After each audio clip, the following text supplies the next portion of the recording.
2021. And we are live. Hope everybody's doing well today. So welcome to the African History Network show. We have a jam-packed show today. The story about Billie Holiday, jazz singer Billie Holiday, is out and people are talking about it. Remember Lady Sings the Blues from the 1970s, starring Diana Ross and Billy D. Williams. But Andra Day portrays Billie Holiday in The United States versus Billie Holiday. The United States versus Billie Holiday. So today's show, we're going to talk about the United States versus Billie Holiday and the war on drugs Now, in the film, and hopefully we don't have any spoiler alerts in the conversation in this broadcast today. But if we do, it can't be, you know how it ends up. Billie Holiday dies at age 44. Okay, so we know how it ended up. But anyway. Portrayed in the movie is Harry J. Anslinger.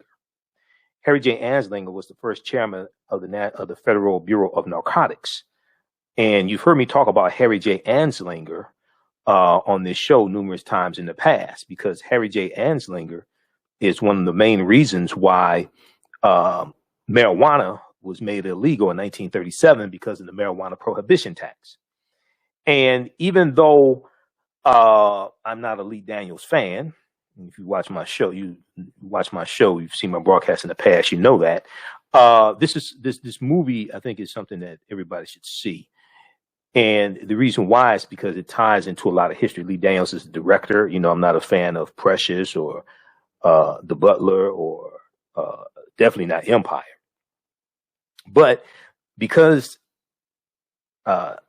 Billie Holiday was a historic figure, and she used her platform to speak out against the injustice and the lynchings of African Americans. And this is what the song Strange Fruit is about.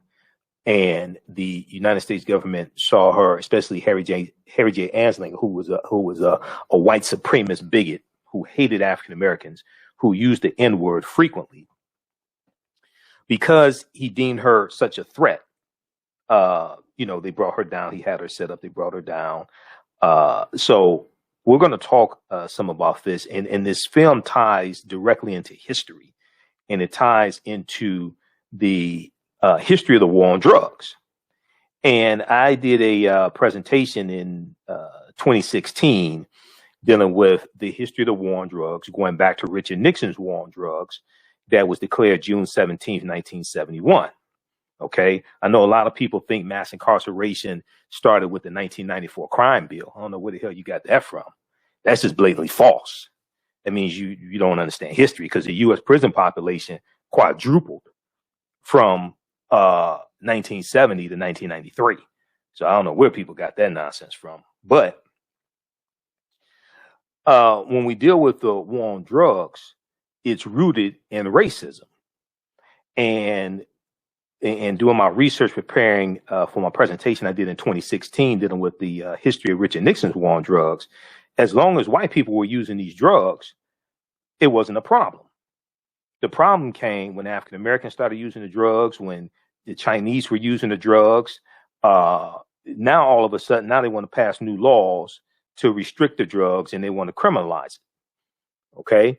When we look at the first drug laws in this country, go back to 1875 in California, in San Francisco, dealing with opium. And these are the anti-opium laws, because Chinese men who were working to build the railroads, they were using opium. And the fear was, what happens when these Chinese men are high on opium? Are they going to try to rape white women? So we're going to deal with this history here. And those who saw the movie, let me know what you think about it. But what I'm going to do is deal with a lot of history surrounding what you saw in the movie. Okay, so whether you like the movie or not, or what have you, that's not the point. The point is understanding this history, okay, and understanding what it is that we see depicted in front of us, and understanding how the war on drugs still impacts us today, even though under the Obama administration, the war on drugs was winding down. And the U.S. prison population dropped to its lowest point in 20 years in December 2015 under President Barack Obama. U.S. prison population of African Americans dropped from about 40% down to about 34%. Okay, nobody wants to talk about that unless you watch this show. We deal with that here. Okay, so we'll discuss that, Billie Holiday. Secondly, in our second hour, we'll talk about the U.S. House of Representatives passes the $1.9 trillion stimulus, the American Rescue Plan, as Democrats work to salvage the $15 minimum wage. We know a Senate parliamentarian ruled that the Democrats in the Senate could not include the $15 an hour minimum wage increase in the American Rescue Plan in the Senate using the budget reconciliation process. But Democrats in the House of Representatives early Saturday morning left it in the bill. Now it goes to the Senate for a debate in the Senate. And in the Senate, it will not have the $15 an hour as things stand now. So I was on Roland Martin Unfiltered on Friday, February 26th, and we talked about this. So in our second hour, I'll share an excerpt of that with you, and we'll talk some about the $1.9 trillion American Rescue Plan, the American Rescue Plan. All right, so on the African History Network show, we focus on educating, empowering, and inspiring people of African descent throughout the diaspora and around the world, because right knowledge corrects wrong behavior. What you do for yourself, what you do to yourself, and what you allow other people to do to you and get away with is based upon what you think about yourself. What you think about yourself is based upon what you have been taught about yourself. What you've been taught about yourself is based upon everything you've read, heard, and seen about yourself. So when you control the radius of a man or woman's thoughts, you can control the circumference of his or her actions, because the mind can't do or teach what it doesn't know. Now we deal with a number of different topics here on the African History Network show. We deal with current events and history and politics, education, economic empowerment, entrepreneurship, relationships, love, sex, health issues, and much, much more. Sign up for our email newsletter. Text the word Kemet, Kemet, to 22828. To sign up for our email newsletter, text the word Kemet, Kemet, to 22828. To sign up for our email newsletter, also visit our website, AfricanHistoryNetwork.com, AfricanHistoryNetwork.com. Sign up for our email newsletter, okay? If you like this type of information, also you can donate to the African History Network. You can support us, $TheAHNShow through Cash App, $TheAHNShow through Cash App, also through PayPal, paypal.me/TheAHNShow. If you donate through Cash App, make sure you type in the full $TheAHNShow, SHOW, okay? Or visit our website, AfricanHistoryNetwork.com. You can still register for the online course that I teach, the 8-week, 16-hour online course that I teach, Ancient Kemet, the Moors, and the Maafa, Understanding the Transatlantic Slave Trade, what they didn't teach you in school. We had a great class this past Tuesday with Dr. David Imhotep, author of the book, The First Americans Were Africans, Documented Evidence. He was my guest speaker in the class, so we had an excellent class. We dealt with the African presence in the Americas going back tens of thousands of years. As soon as you register for the class, you can watch last Tuesday's class, and then also the Tuesday before that, our guest speaker was Sister Nubia Wardford, cultural anthropologist, and we talked about the origins of ancient Kush and the African queens of antiquity. Okay, so visit our website, AfricanHistoryNetwork.com, AfricanHistoryNetwork.com. The class meets on Tuesdays, 8 p.m. to 10 p.m. Eastern Standard Time. And this is the first time I've taught this online class since 2019. There's a lot of new information, a lot of new discoveries. We just saw the discovery a couple of weeks ago about the ancient beer brewery, the beer factory, found in Egypt that dates back about 5,000 years ago. Okay, we talked about that this past Tuesday in the class. Okay, so the class is regularly $130. It's on sale $80. You can watch from around the world. And we do the classes live on Tuesdays. and they're all recorded. So you can go back and watch them over and over again as well. If you miss anything, and you can watch them around the world. Okay. So visit our website, AfricanHistoryNetwork.com. AfricanHistoryNetwork.com is right on the homepage, and you can register there. And we'll see you in class this Tuesday. Okay. 313-778-7600 is the call-in number. If you have a question or comment, 313-778-7600 is the call-in number if you have a question or comment. All right. We're talking about the United States versus Billie Holiday and the war on drugs. Now, Billie Holiday spent much of her career being adored by fans. In the 1940s, the U.S. government targeted Billie Holiday in a growing effort to racialize the war on drugs, and a growing effort to racialize the war on drugs. Now, but to just be honest, the reason why you had a war on drugs is because of African Americans and Hispanics and, Latinos, Asians, things like this. As long as white people were using marijuana, it wasn't a problem. Cocaine used to be legal. All these drugs were legal in this country. You've got to understand history, understand this stuff. Okay. All these drugs were legal. As long as white people were using cocaine, it wasn't a problem. Okay. When African-American men start using cocaine, then you get the article from the New York Times, February 8th, 1914, called dealing with Negro cocaine fiends. Okay. Negro cocaine fiends, have turned to, sniffing, now that, whiskey is prohibited. Okay. It was a big article. Let's pull this up here. We're coming up on the break. I want you to see this. Now, this is from the New York Times, February 8th, 1914. You hear me talk about the fact that I have a subscription to the New York Times. The reason why I have a subscription to the New York Times is because in 2016, when I was doing my research dealing with the history of the war on drugs, I came across this article from the New York Times that was 100 years old. It's from February 8th, 1914. Negro cocaine fiends are a new Southern menace, murder and insanity increasing among lower class blacks because they have taken to sniffing since deprived of whiskey prohibition. This is an actual article from the New York Times, February 8th, 1914. And since it was over 100 years old, you had to get a digital subscription to be able to access their database to read the article. So that's why that's how I ended up getting a subscription to the New York Times. And it talks about in this article, and there have been others written about it since then. It talks about how the fear was what would happen when these black men were high on cocaine. They asked the question, do police officers now need to carry a .45 caliber handgun to kill a Negro high on cocaine because a 38 is not powerful enough to do so? So you got to understand the history of this country to understand the laws in this country. All right. So we'll deal with this on the other side of the break. Listen to the African History Network show right here on 910 a.m. the Superstation of Future Radio. I'm Michael Imhotep. We'll be back in a few minutes. For 25 years, the Black History 101 Mobile Museum has carried on the rich legacy of the Black Museum movement in America by showcasing original artifacts of the Black experience at colleges, universities, K-12 schools, corporations, libraries, conferences, and cultural events, making it the most traversed Black History mobile exhibit in American history.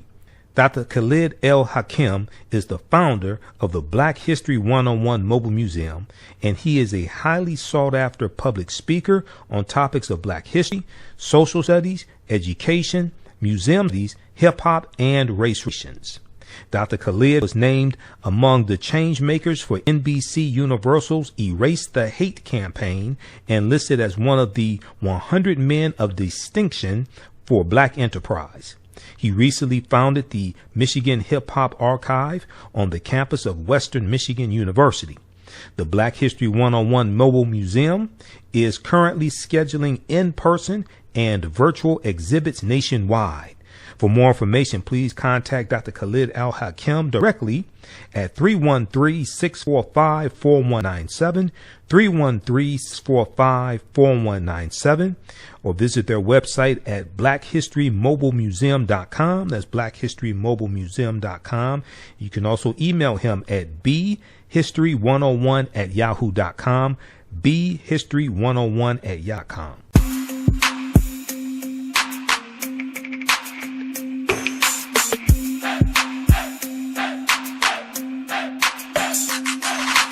Are you getting ready for fall or winter? We have the solution for all seasonal clothing needs. Kemeticwear.com is the go-to online source for Kemetic African fashion and lifestyle products with a contemporary twist.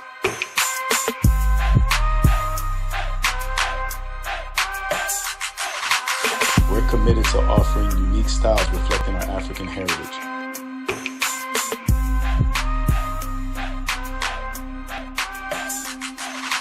Kemeticwear.com is inspired by KemeticScribes.com to influence our people in learning and showing pride. Please visit our website at Kemeticwear.com. Hi, I'm Joel Wilson, President and CEO of JCW Computer Consulting LLC, a technology implementation firm with over 20 years of satisfying customers. We offer a full spectrum of industry top-tier branded services. We are an authorized partner or reseller for Lenovo, Zoom, T-Mobile, Microsoft 365 and Surface tablets, Google Workspace, Acer, Asus, Samsung, PCmatic security software, and many more. Our online store features laptops, Chromebooks, computers, printers, accessories, and software. Businesses, take advantage of our free 1-hour Zoom tech consultation and know we offer top nationwide high-speed internet service providers, voice over IP, and cellular phone services. Home users, don't miss our current in-stock Chromebook inventory. Please visit us at jcwcc.com or call 215-879-6701. Digital Dandelion's Technical Solutions works with businesses like yours to create an operations manual for your business, which is something many businesses don't have. According to AARP, more than 30% of small business owners are over 50 years old. Many business owners want to retire by selling their businesses or by passing their businesses on to their children. However, according to Forbes Investment Advisors, many retiring owners' attempts to sell their businesses for retirement fail. You cannot sell your business without a business manual. Your children also cannot inherit your business because there is no way to run it. Your business does not have to die when you leave. Their business Bible products will give you the tools you need for a thriving business that can make you money even after you retire. Are you looking at increasing your business's annual revenue? Digital Dandelions can help you make at least $100,000 in annual revenue and expand your business. Speak with them today about solidifying your business. Visit digitaldandelions.com today and get a free 30-minute consultation. Stand by, everybody. How you doing, Ivory? Go my frat. Now, this is an article here from thenation.com. I'm not going to stop for the break. Damn the break. We're going to keep going. How the myth of the Negro cocaine fiend helped shape American drug policy. Now, this is from thenation.com talking about the article from the New York Times and what was taking place at that time in 1914. Okay. All right. So everybody stand by. We'll be back from the break in just a minute. 313-778-7600 is the call-in number. If you have a question or comment, 313-778-7600 is the call-in number if you have a question or comment. See, people don't understand history. You have to understand history to understand the laws. You have to understand the laws and policies to understand conditions.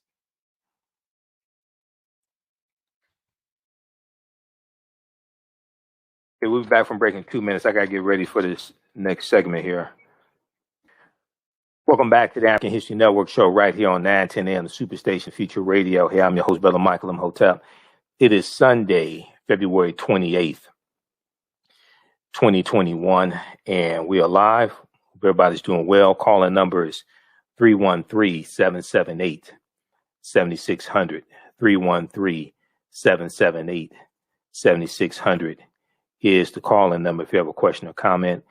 Okay, so we're talking about the new movie from director Lee Daniels, The United States versus Billie Holiday. The United States versus Billie Holiday. And we're discussing the United States versus Billie Holiday and the war on drugs. The United States versus Billie Holiday and the war on drugs. Okay, you can give us a call if you have a question or comment. 313-778-7600 is the call-in number if you have a question or comment. 313-778-7600. So right before the break, I was talking about going back, dealing with some of the history of the war on drugs. You have to understand history.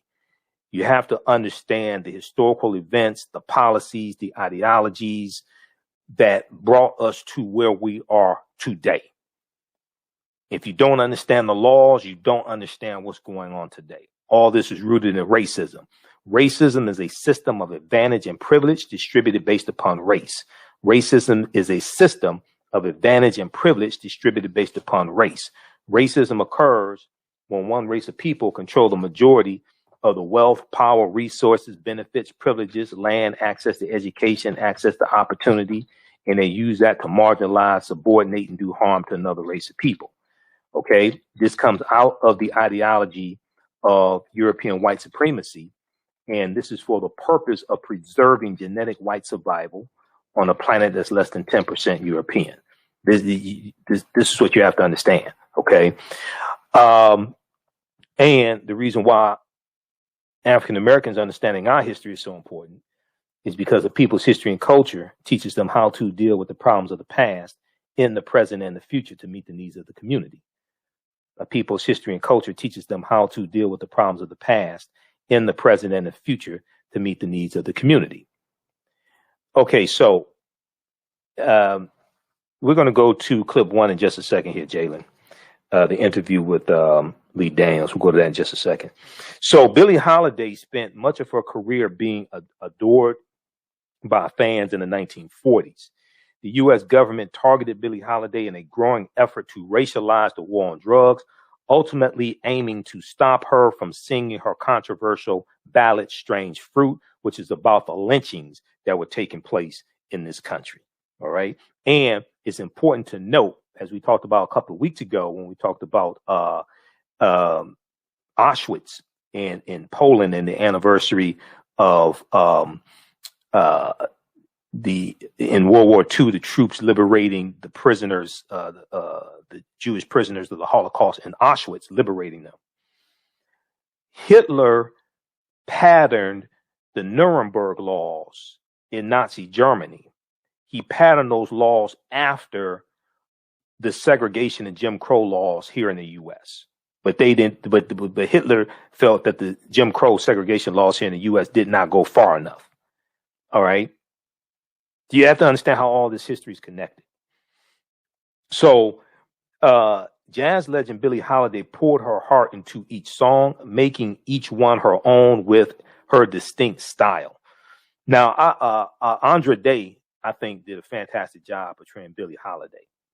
And personally, I think Andra Day could also portray Eartha Kitt, because Andra Day looks like Eartha Kitt also. And Eartha Kitt was persecuted by President Lyndon Johnson, blackballed, banned from the White House, as well for speaking out in opposition to the Vietnam War and especially African-American soldiers being killed in the Vietnam War. Eartha Kitt was blackballed. Now, Billie Holiday was born on April 17th, 1915. And she once said, quote, "If I'm going to sing like someone else, then I don't need to sing at all. If I'm going to sing like someone else, then I don't need to sing at all." She saw her voice as a musical instrument, and she explained in Hear Me Talking to You by Nat Shapiro and Nat Hentoff, quote, I feel like I am playing a horn. I try to improvise. What comes out is what I feel. What comes out is what I feel. There's a scene in the movie in the beginning where she's singing All of Me, and she's being interviewed in the beginning of the movie. She's being interviewed by Reginald Lord Devine, May 3rd, 1957. And she talks about how they don't want me to sing Strange Fruit. Now, she dies 2 years later, 1959. She talks about how they don't want me to sing Strange Fruit. They just want me to sing All of Me. Okay. Now, the song All of Me, and I'll pull up the lyrics here. You know, why don't you take, all of me? Why don't you take all of me? That is a song. We've all heard that song. If you haven't heard Billie Holiday sing the song, you've heard Fred Sanford sing the song. Okay, because on the episode of Sanford and Son, I think it was he and Scatman Crothers. They sing the song All of Me, and this is Fred Sanford, Red Fox singing the song. Okay. Well, that is now this is not the All of Me by John Legend. I don't want the Generation Z, Y. No, this ain't John Legend All of Me. Okay, this is Billie Holiday All of Me. Okay. So, but it's Red Fox and Scatman Crothers singing All of Me. Okay. You took my kisses and all my love. You taught me how to care. You said, let me see, all of me. Why not take all of me? Can't you see I'm no good without you? Take my lips. I want to lose them. Take my arms. I'll never use them. Okay. Your goodbye left me with eyes that cry. How can I go on, dear, without you? You took the part that once was my heart. So why not take all of me? That's Fred Sanford and Scatman Crothers. That's Red Fox and Scatman Crothers singing that on Sanford and Son. Okay, that's Billie Holiday. And one of the things that's important, and this ties into, I had other topics planned for tonight, but I was doing research on this movie. We're gonna get to those other topics Monday. This is important right here. If you remember. And 313-778-7600 is the call-in number if you have a question or comment. If you remember a couple weeks ago, maybe about 3 weeks ago, I talked about Zara Cully. Okay, Zara Cully. Now, the name Zara Cully may not seem familiar to you, but everybody knows Zara Cully because Zara Cully was Mother Jefferson on the Jeffersons. Okay. So Zara Cully, she was 86 years old when she passed away. She passed away in about 1978. Okay. And, they wrote that into the script that she passed away. All right. On Good Time. The Jeffersons. But Zara Cully was born in 1892. Zara Cully, who we saw on the Jeffersons as Mother Jefferson, Zara Cully was born in 1892. Zara Cully was born 3 years before Frederick Douglass died. Frederick Douglass died in 1895. Zara Cully, who we saw in Living Color on the Jeffersons, Zara Cully was born before Harriet Tubman died in 1913, before Booker T. Washington died in 1915, and before Frederick Douglass died in 1895. So when we watch a lot of these shows, whether it's Sanford and Son, and they're singing Stormy Weather, Don't Know Why There's No Sun Up in the Sky by Lena Horne, and that ties into deep history. Whether they're singing All of Me by Billie Holiday, and that ties into a deep history, or whether we see Zara Cully, who is, she's such a historic figure. We just don't know it. I mean, I would like to have a half-hour conversation with this sister. She's born like 27 years after slavery ended. It's possible that she knew like former slaves, right? So all this history is connected. Okay, so let's go back to Billie Holiday here. So not only did Billie Holiday mesmerize with her voice, not only did she mesmerize with her voice, but Billie Holiday also lived a fascinating life filled with tremendous ups and downs. She managed to survive a difficult childhood, often left in the care of cold-hearted relatives, even spent time in a Catholic reform school before joining her mother in New York City. She was the victim of sexual abuse. Her drug addiction was related to the sexual abuse that she sustained as a child and never healed from, really. Before she found fame as a singer, Billie Holiday did whatever it took to survive, including working as a prostitute for a while. She became one of jazz music's great stars, performing with the likes of Count Basie and Artie Shaw. Billie Holiday even appeared in a film with Duke Ellington. Her great talent, however, was later diminished by a bad relationship and alcohol and drug abuse, but she was also set up by Harry J. Ansling, a white supremacist bigot racist. She's also set up by him as well. Okay. So I want to go to this clip here. This is from the Cross Connection, Tiffany Cross, MSNBC. She spoke with director Lee Daniels, director of the film The United States versus Billie Holiday. And Lee Daniels refers to Billie Holiday as the first civil rights activist. She was you could say she was a civil rights activist. She wasn't the first civil rights activist. I don't know where the hell Lee Daniels got that from. Okay, let's go to this clip, Jalen.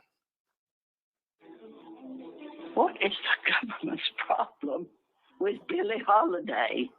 Why is the government always after you?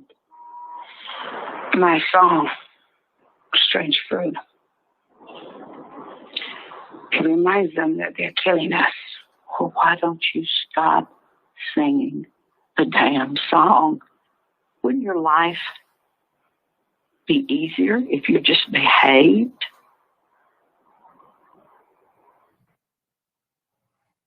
Hulu's latest biopic, The United States versus Billie Holiday, portrays how the U.S. government used the jazz great's drug addiction against her to stop her from singing Strange Fruit, a song about the horrors of lynching, which has become an everlasting reminder of what it means to be Black in the United States as gentlemen and ladies sing the blues.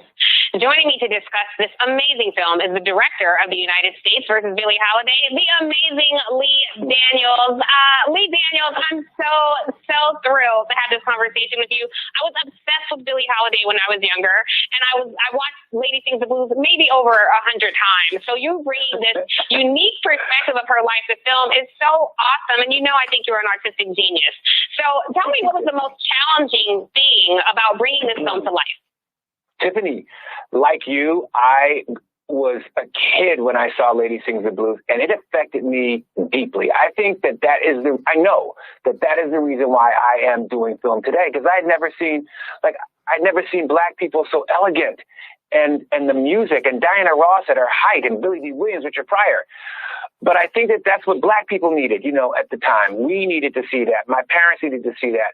It wasn't the true story of what Billie Holiday's legacy really was about. I believe that she was the first civil rights leader as we know it to be, that she kicked it off with this song, Strange Fruit. And the government was not having it, and they asked her nicely to stop. She wouldn't, and they came after her. They came after her and dogged her to her death. Southern trees still bear a strange fruit, just by a different name if you think about it. You talked about how Judy Garland's drug addiction was seen as a health problem, while Billie Holiday's was seen as something to be criminalized. In making this film, you've also talked about your own journey on sobriety, which also hits close to my heart as well. Tell me what is it like making a film in a clearer state of mind, perhaps? As you said, you had to be to make this film and bring it to life. Mm-hmm. It's really painful, and it's and through this journey, I'm okay with it to even talk about it. I think part of me honoring Billie was to do what it was that she didn't have the support to do, and that's to talk about it openly and candidly. Addiction is real, and when you look at Black oppression and what they have done to us over the years, I'm surprised we ain't all addicts. You know what I mean? Right. It really, it's real, and we're embarrassed to talk about it. And if I can just help one person by talking about what it is that I've experienced, what Whitney experienced, what Prince experienced, what Michael Jackson experienced, what Billie Holiday experienced, if we could save just one life, I'm doing good with this movie. I love that. So I want to ask you about the Golden Globes. This is something, just my own personal perspective. Every year we talk about the lack of diversity in the award shows. And really, I think that these awards matter. Like, you make great art, and I love it. I watch it. What do I care if the white, establishment acknowledges your work? The people love it. So let me ask you, do you think these awards matter? I think that, here's the thing. I think that when you think of the reviews that come out with that try to understand me, when they try to really understand that they can actually say that they speak about the lens that I see the world and can judge me from what it is as a black gay man, they can, and the same with the awards. It is a joke. Of course it's a joke. And I think that sadly we have to embrace it because awards means more eyeballs on our film. So it's this weird sort of, but as I've grown as a filmmaker, girl, bye. You got to do what you got to do. And well enough, if I'm hitting you, if I'm hitting my mom, if I'm hitting the people that I made this film for, that's all that matters really at the end of the day. And we have to figure out a system that works for black cinema, because they choose one or two and then they run with it, Yeah, I completely agree. The people, the rising majority of this country, ride with you, brother. So thank you for all the beautiful work that you've given us. And thank you for taking time out of your Saturday to join me. And everybody, please watch The United States versus Billie Holiday. It's an amazing film. And this time went so quick because that's our show for today. Lee Daniels took us home. Okay, so that is Tiffany Cross from February 27th, 2021, The Cross Connection, MSNBC. Director of the new film, The United States versus Billie Holiday, calls icon first civil rights activist. Now, we can call her a civil rights activist. She wasn't the first. What was Ida B. Wells? Ida B. Wells was a co-founder of the NAACP in 1909. Come on, Lee. All right. Okay. All right. I know you're trying to sell the movie, but you don't have to oversell it now. Come on. All right. So, I want to go to this is how we're going to do it. I want to go to a brief bio, a brief overview of Billie Holiday. BlackPass.org has a good write-up on Billie Holiday. Then we're going to get into Billie Holiday, the United States versus Billie Holiday and the war on drugs, okay, and deal with that history. So Billie Holiday is considered by many, and let me pull this up here.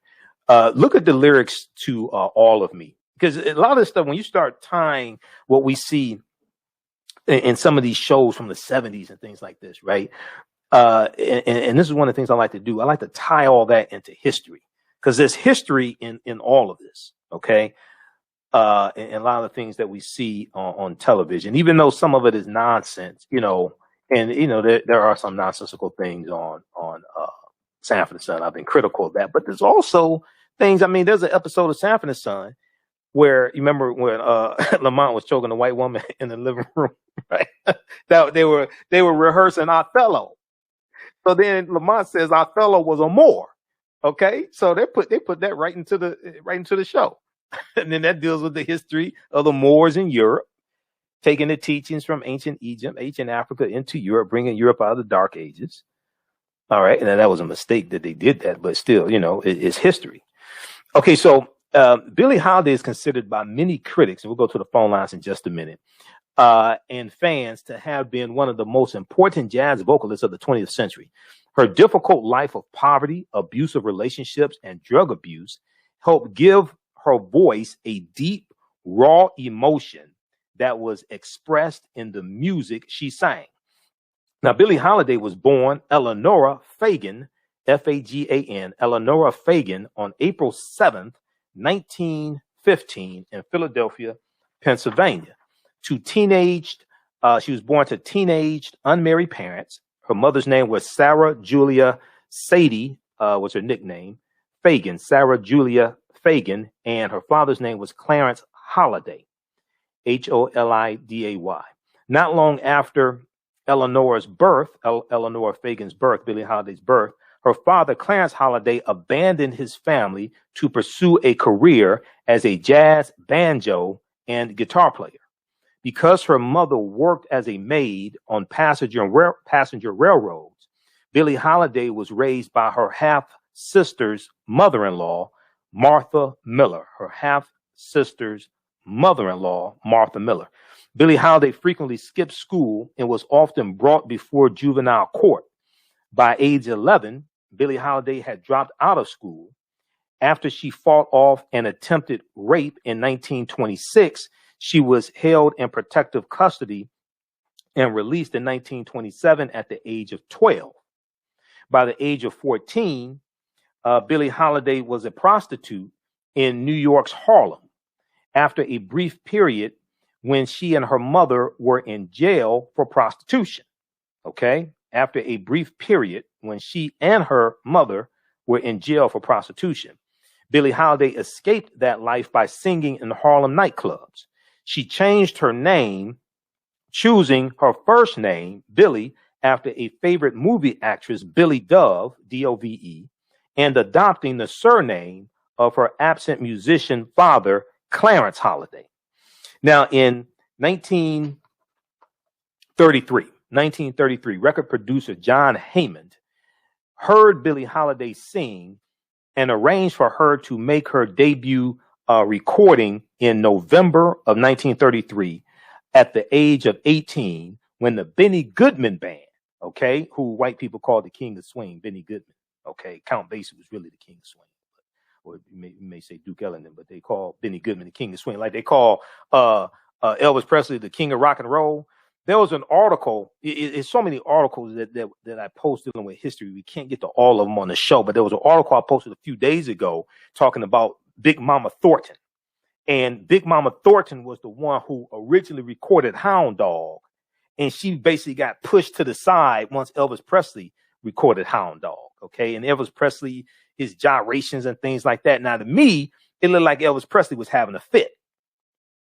Okay. The way he danced, it looked like he was having a fit or had ants in his pants or something. But, you know, white teenagers thought he could dance. To me, it looked like he had to go to the bathroom or had ants in his pants or was having a fit. Okay. You know, and there's some songs by Elvis I like, but it's like, oh, slow down. Come on. You know, when Elvis Presley met Little Richard, Elvis Presley called Little Richard the King of Rock and Roll. Come on. Pump your brakes now. Come on now. All right. All right. So in 1933, record producer John Hammond heard Billie Holiday and arranged for her to make her debut recording in November 1933 at the age of 18 with the Benny Goodman Band. Now, her recording, Riffin' the Scotch, R-I-F-F-I apostrophe. This recording sold 5,000 copies, and by 1935, Billie Holiday had signed with Brunswick Records. She teamed up with band leader Teddy Wilson and produced a number of jazz hits. She also reconnected with jazz saxophonist Lester Young, whom she first met in 1934. Lester Young gave her the nickname Lady Day, and she in turn called him Prez, which was short for president of the saxophone, because he was a saxophone player. I used to play saxophone like 5th grade, 6th grade. I need to pick that back up. Saxophone is an African instrument, by the way, also, just like the banjo.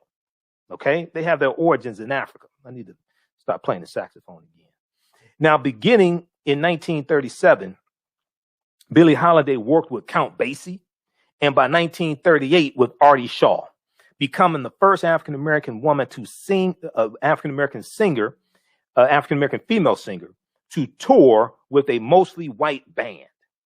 Now, on April 20 of 1939, Billie Holiday recorded her most controversial song, Strange Fruit, okay, which was an unabashed protest of Southern lynching.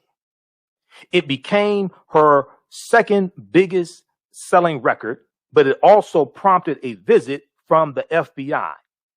Okay. Now, her most popular recording, God Bless the Child, came when Billie Holiday's mother, who became a restaurant owner, refused to give Billie Holiday money.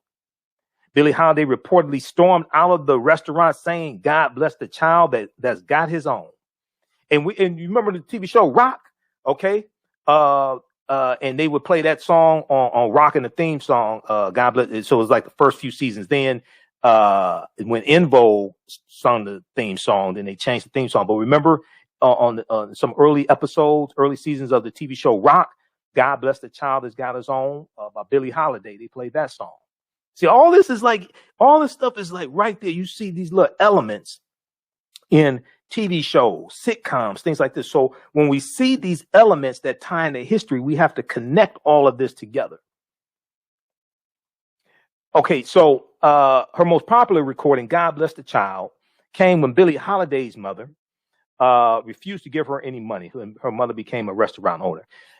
A band member heard the words, heard Billie Holiday say, God bless the child that's got his own, and turned these words into a song.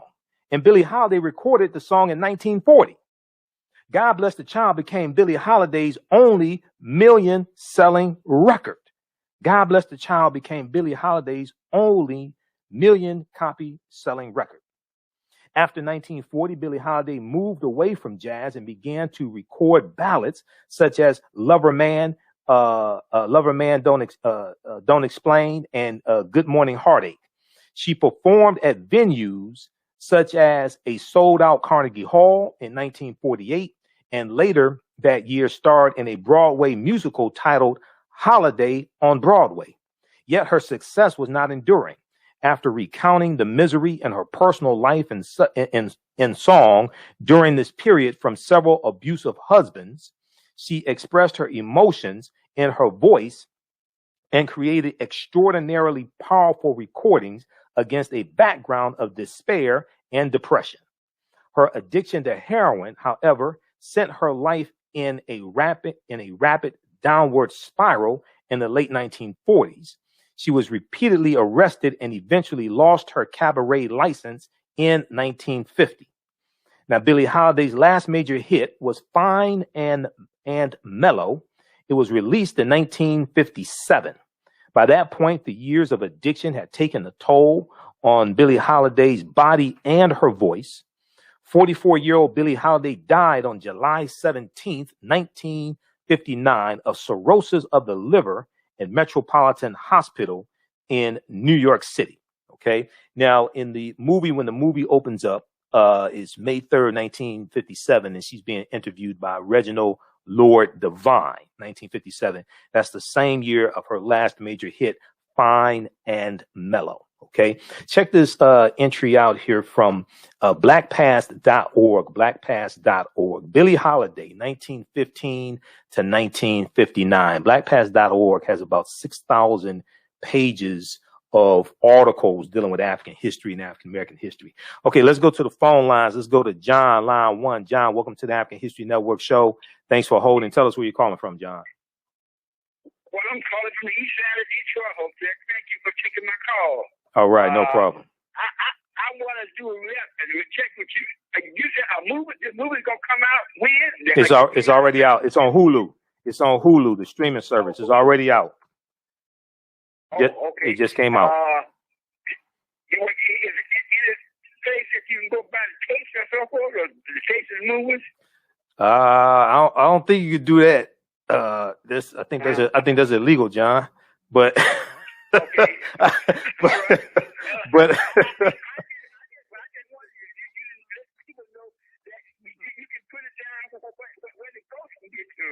so people won't say, I missed it.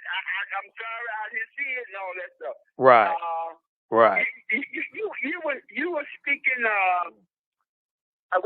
you talked 2 or 3 subjects, but you were talking about Egypt and the Moors and so forth. Uh-huh. Did you know who the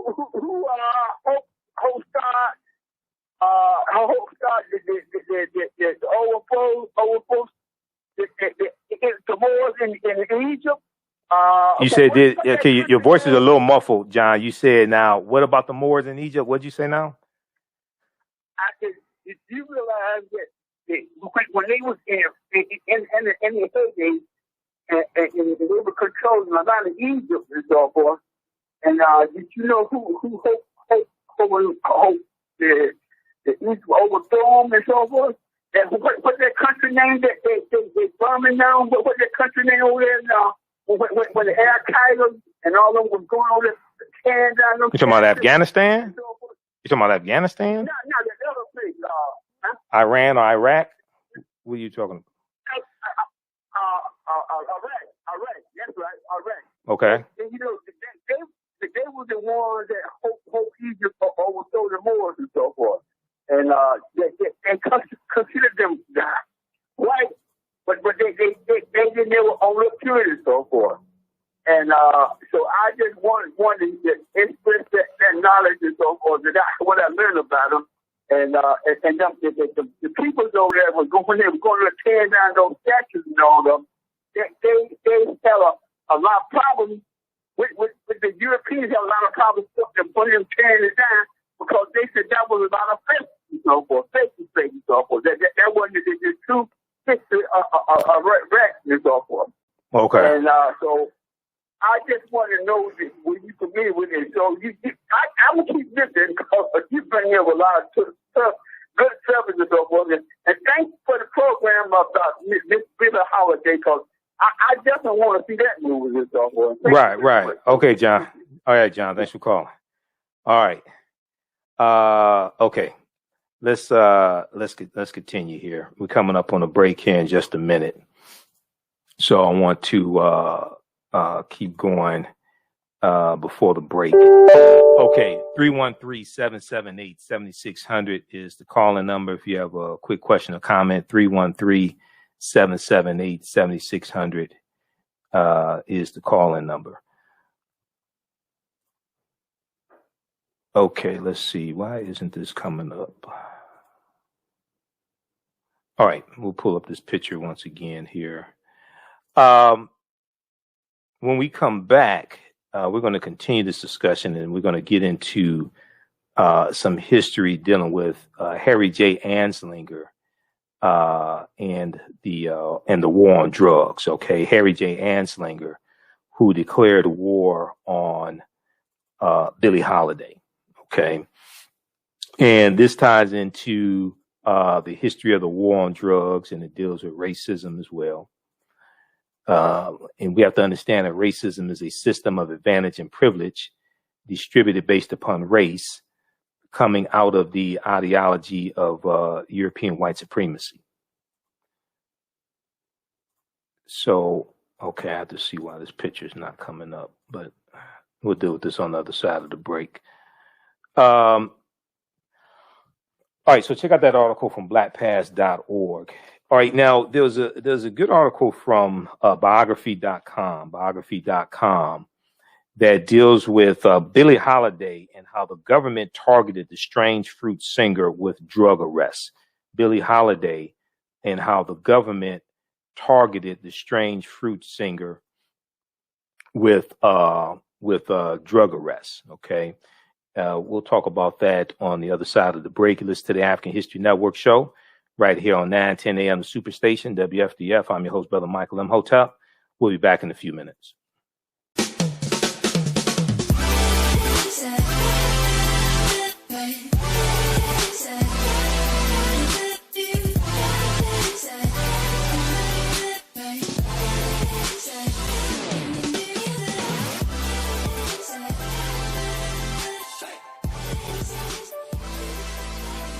Visit 4glossygirls.com. That's the number 4glossygirls.com, and follow them on Instagram at 4glossygirls. Digital Dandelion's Technical Solutions works with businesses like yours to create an operations manual for your business, which is something many businesses don't have. According to AARP, more than 30% of small business owners are over 50 years old. Many business owners want to retire by selling their businesses or by passing their businesses on to their children. However, According to Forbes Investment Advisor, many retiring owners attempt to sell their businesses for retirement fail. You cannot sell your business without a business manual. Your children also cannot inherit your business because there is no way to run it. Your business does not have to die when you leave. Their business Bible products will give you the tools you need for a thriving business that can make you money even after you retire. Are you looking at increasing your business's annual revenue? Digital Dandelions can help you make at least $100,000 in annual revenue and expand your business.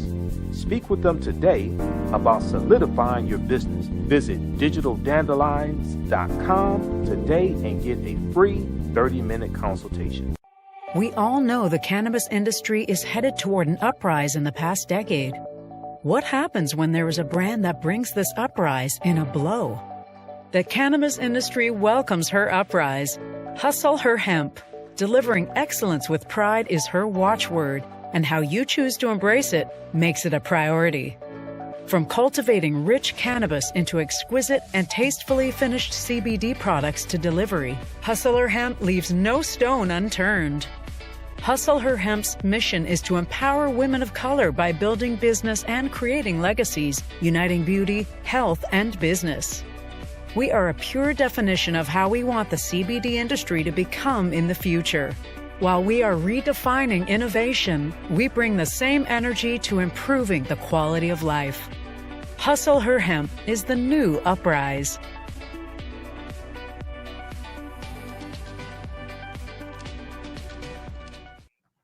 Detroit, 910 AM Superstation, a division of Adele Media. The views expressed on any program are those of the producers and or the persons appearing on the program and do not necessarily reflect the views and opinions of 910 AM Superstation or Adele Media.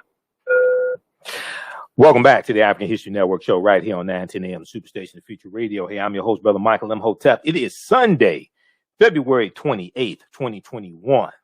We're at the end of African American History Month, but we know that we keep going and keep celebrating and studying our history 365 days a year. But we honor Dr. Carter G. Woodson and the Association for the Study of African American Life and History for the creation of Negro History Week, which started the second week in February 7th, 1926.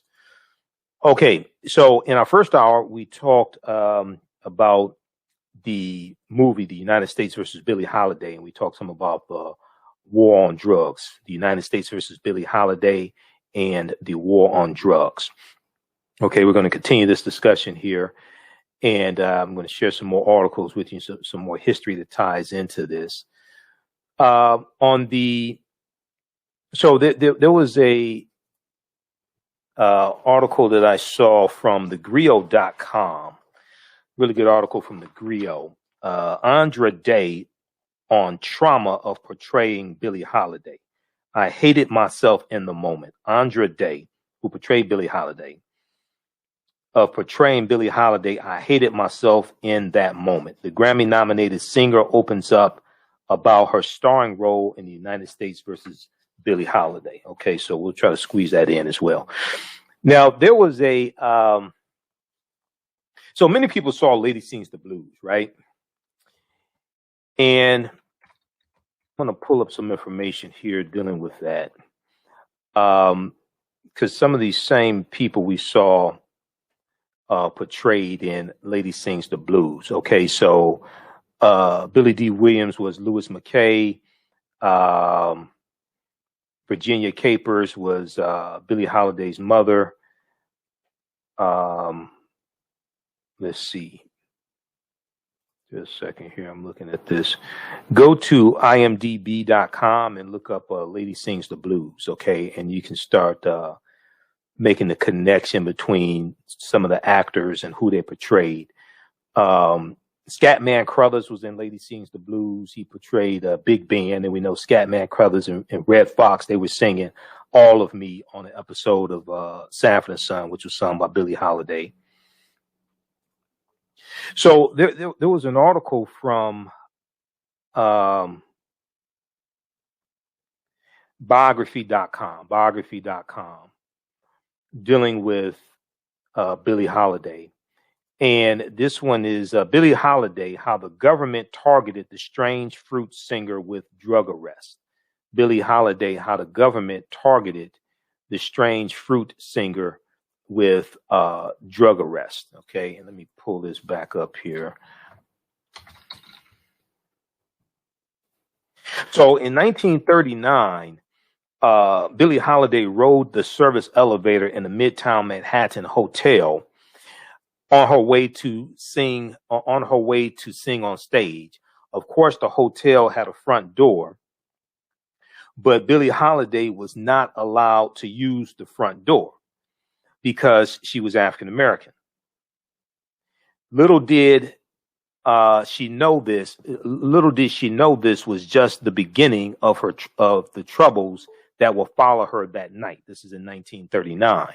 Now, Billie Holiday stuck to her set list, including singing the song "Strange Fruit," a hauntingly emotional song against lynching, with lyrics like "Southern trees bear strange fruit, blood on the leaves and blood at the root, black bodies swinging in the southern breeze, strange fruit hanging from the poplar trees." Now, her self-described way of being able to, quote, sing like an instrument, end quote, made the performance particularly effective. But that night, Billie Holiday received a warning from the Federal Bureau of Narcotics, the FBN, the Federal Bureau of Narcotics, which was a government agency which lasted from 1930 to 1968. The warning was she was never to sing the song again. Now, the link between the song "Strange Fruit" and the anti-drug agency, the Federal Bureau of Narcotics, may feel disjointed, except the Federal Bureau of Narcotics commissioner, the white supremacist Harry J. Anslinger, drew a direct correlation. To Harry J. Anslinger, Billie Holiday was like the symbol of everything that America had to be afraid of, said Joanne Hari, who wrote the book Chasing the Scream, the first and last days of the war on drugs, in a interview with WNYC. Hari said, quote, "She had a heroin addiction because she'd been chronically raped as a child, and she was trying to deal with the grief and the pain of that." Okay. And let me turn on the screen. Let me flip over here. Show you this article here for just a second. This is a deep article from biography.com. And they have a picture of Harry J. Anslinger here also. Now, I talked about Anslinger a number of times on this show. You have to understand history to understand the war on drugs. Okay? Because a lot of people don't understand the war on drugs and don't understand history. All of this is connected. So let me flip over here just a second. All right. Check out this article here from biography.com. Billie Holiday, how the government targeted the strange fruit singer with drug arrests. Okay. This is from February 26, 2021. Billie Holiday, how the government targeted the strange fruit singer with drug arrests. The Federal Bureau of Narcotics relentlessly pursued Billie Holiday, the chase largely fueled by Commissioner Harry J. Anslinger's biases. Okay. So here's a picture of this white supremacist Harry J. Anslinger. To Harry Anslinger, Billie Holiday was like the symbol of everything that America had to be afraid of. She had a heroin addiction because she had been chronically raped as a child, and she was trying to deal with the grief and pain. She was trying to deal with the grief and pain of that. And also she was resisting white supremacy. Billie Holiday was resisting white supremacy. And she was targeted for this. Just like Eartha Kitt was targeted.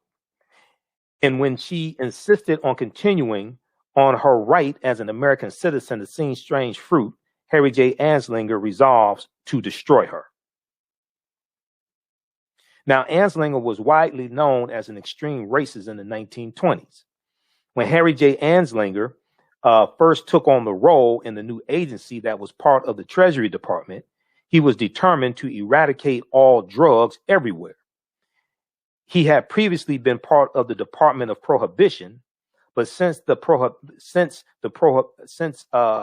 prohibition had been abolished, he was more determined than ever to make a strict stance on drugs.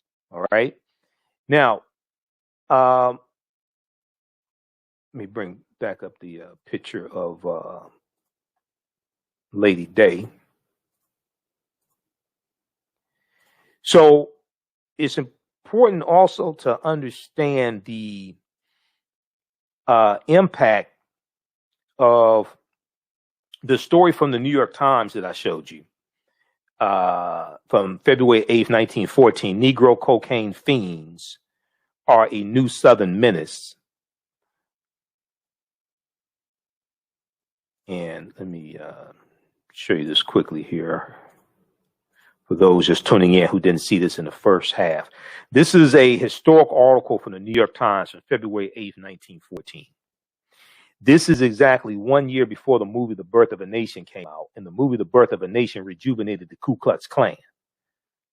The Ku Klux Klan had largely died out by 1915. The Ku Klux Klan is going to be rejuvenated in October 1915 by Reverend William Joseph Simmons. He was a minister. Reverend William Joseph Simmons, October 1915, after seeing the movie The Birth of a Nation, which made the Ku Klux Klan the heroes of like white America in this movie. The movie The Birth of a Nation debuted February 8th, 1915. Exactly 1 year before that movie, this was a front page article for the New York Times. Negro cocaine fiends are a new Southern menace. Murder and insanity increasing among lower class blacks because they have taken to sniffing cocaine since deprived of whiskey by prohibition. Okay, and then also look at this article here from thenation.com. This one is dealing with how racism and stereotypes and lies shape drug policies, how the myth of the Negro cocaine fiend helped shape American drug policy, how the myth of the Negro cocaine fiend helped shape American drug policy.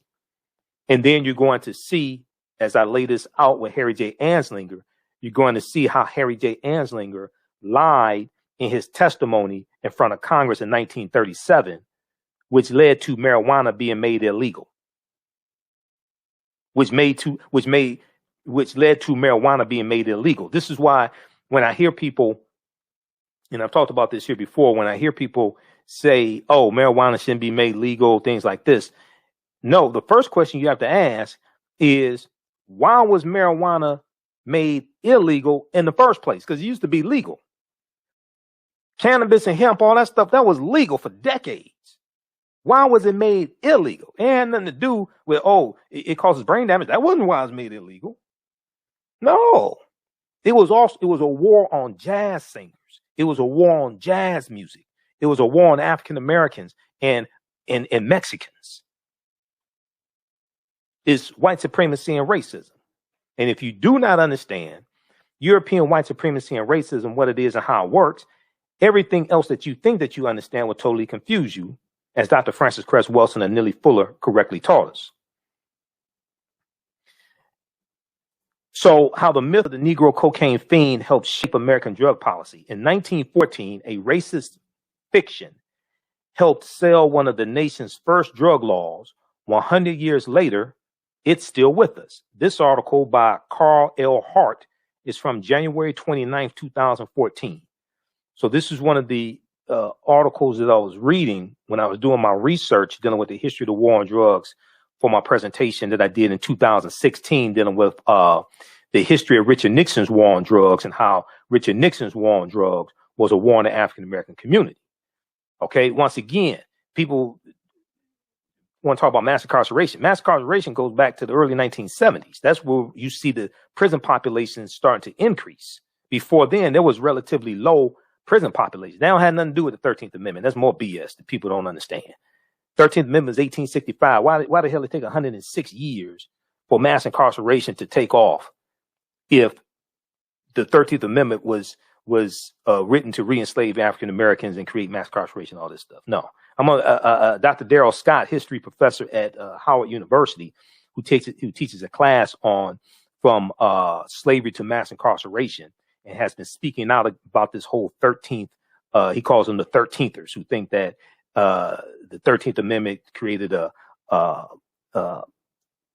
loophole to re-enslave African Americans and to create mass incarceration, all this stuff. It's 106 years from 1865 to 1971.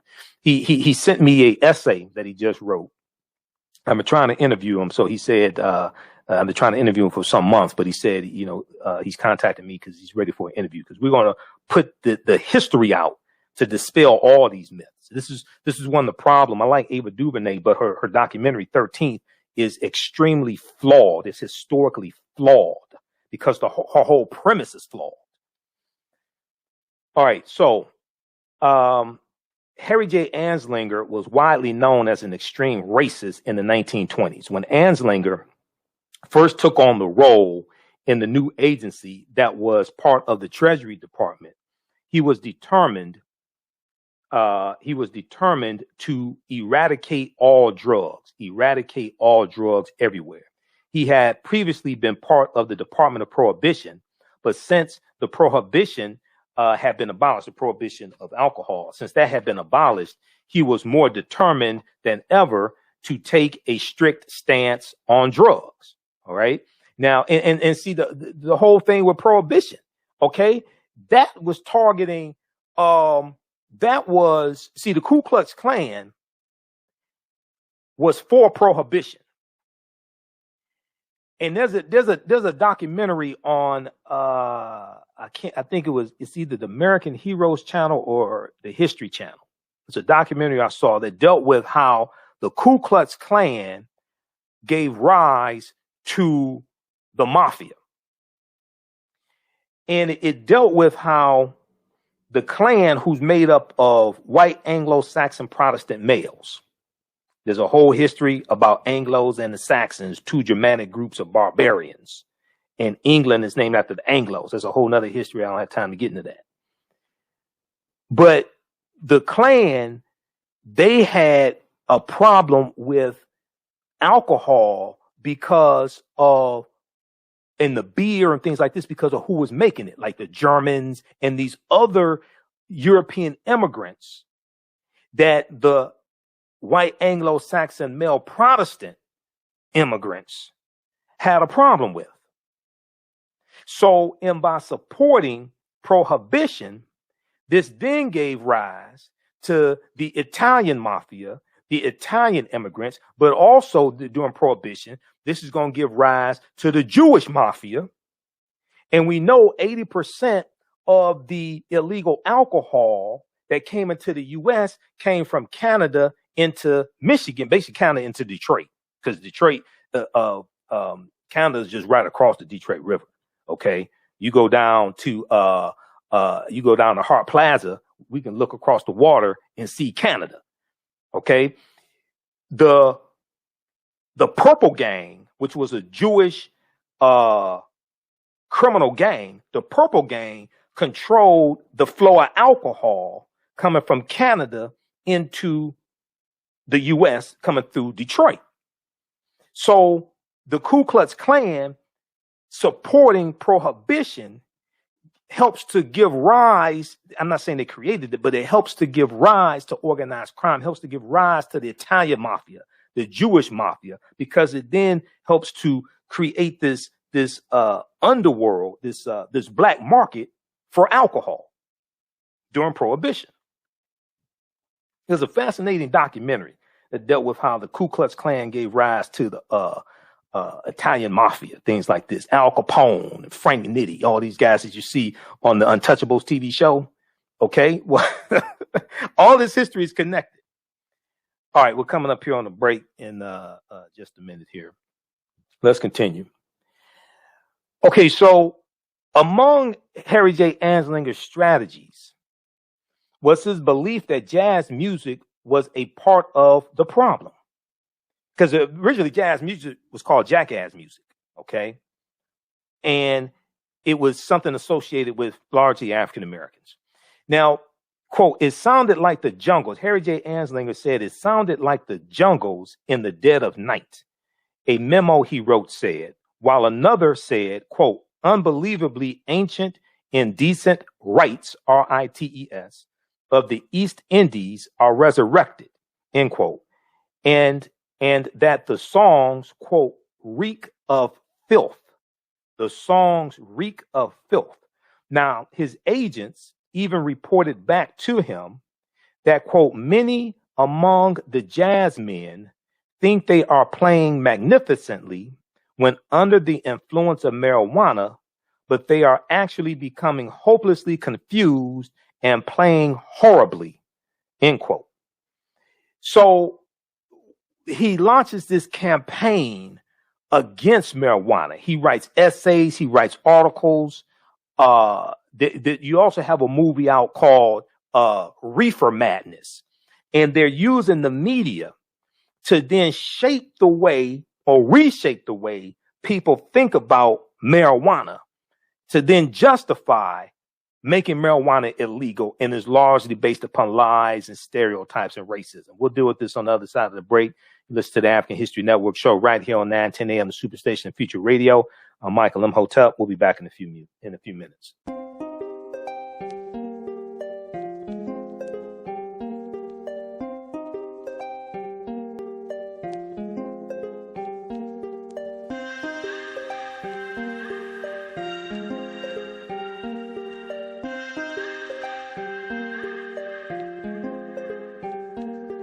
Black Bees products are a collection of natural, organic, personal care products with an appreciation of nature and bees.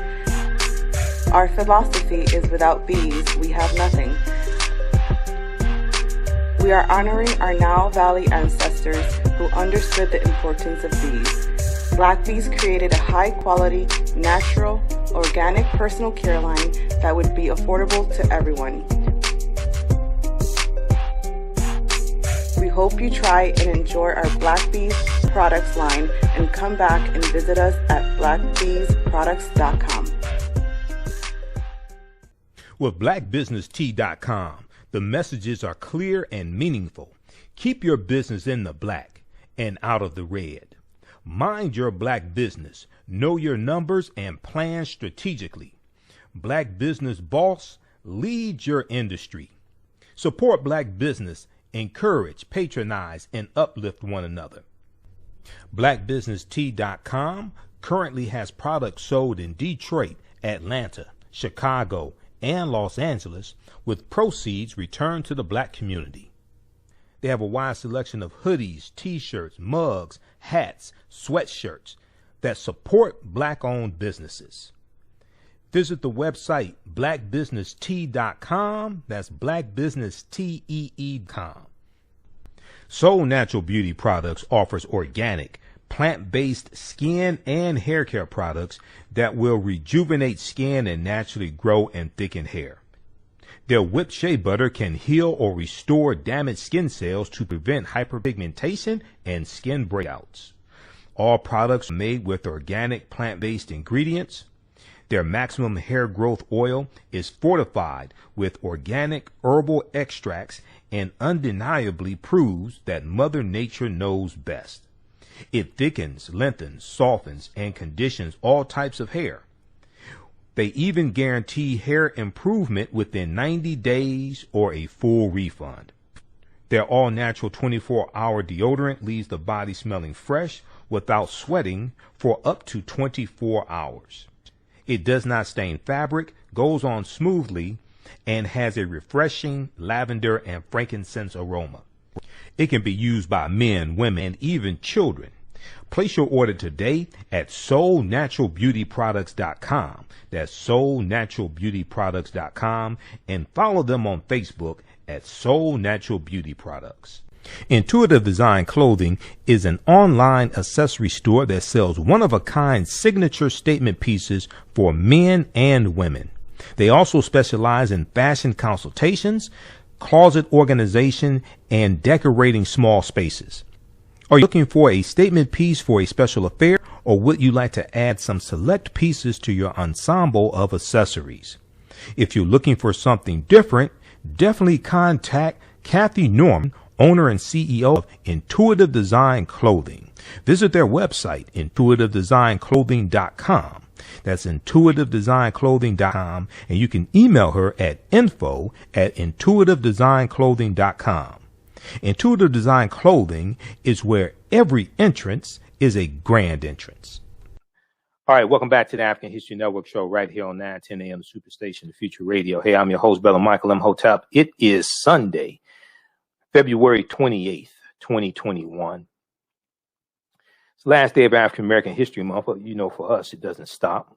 We don't just deal with our history 1 month out of the year, and it was never designed to be the only time of the year that we study our history and things like this. Is a celebration of our history and accomplishments and achievements. So you'll hear more about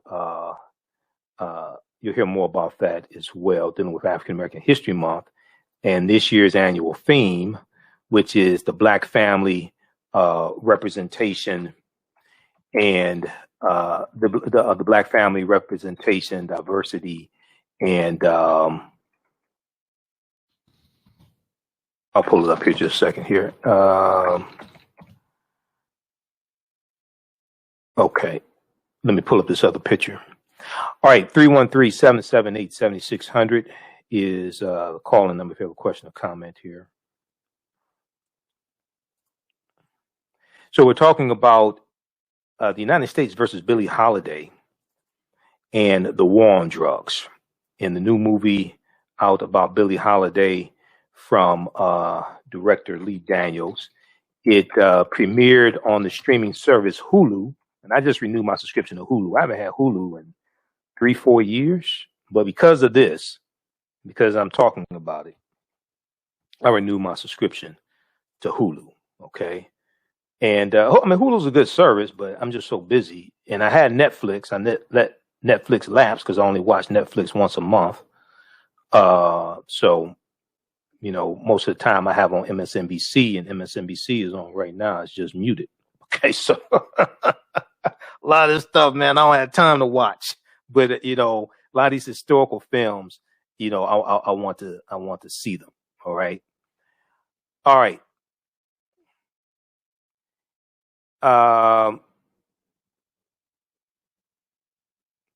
Okay, so let's continue here.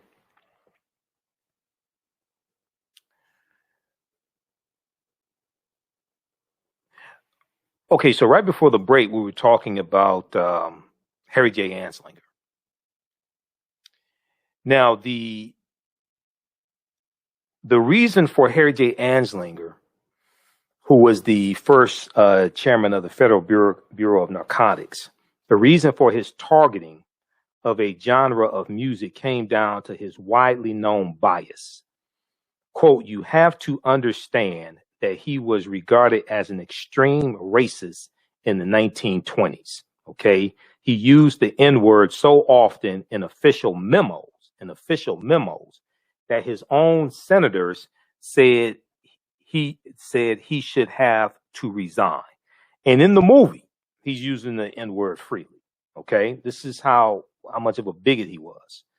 So the policies that he fought for followed his warped mindset, his warped thinking, the hatred that he had. The policies he followed and the policies he pushed for and who he targeted followed his mindset. Your thoughts create feelings, your feelings create actions and behaviors, your actions and behaviors create results. Your thoughts create feelings, your feelings create actions and behaviors, your actions and behaviors create results. So So the controversial nature of the song Strange Fruit among the musicscape at the time gave him the excuse he needed to go after Billie Holiday. Quote, this was not a time when there was political pop songs, Harry said. Quote, and to have an African-American woman standing in front of a white audience singing a song against white supremacy and its violence was viscerally shocking at the moment. Coupled with Billie Holiday's known struggles with alcohol and drug addiction over the year, Harry J. Anslinger became laser focused on taking Billie Holiday down. And let's flip over here to back to this article for just a second. So what you see here, once again, politics is the legal distribution of scarce wealth, power, and resources, and the writing of laws, statutes, ordinances, amendments, and treaties, their adoption, interpretation, and enforcement. We see the correlation between government and who is in office, who's in various positions. We see the correlation between that and policy. Okay, now here's a picture of Billie Holiday also. This is from 1949. Okay, this is 10 years before she passed away. Now, Harry J. Anslinger sent undercover agents after Billie Holiday.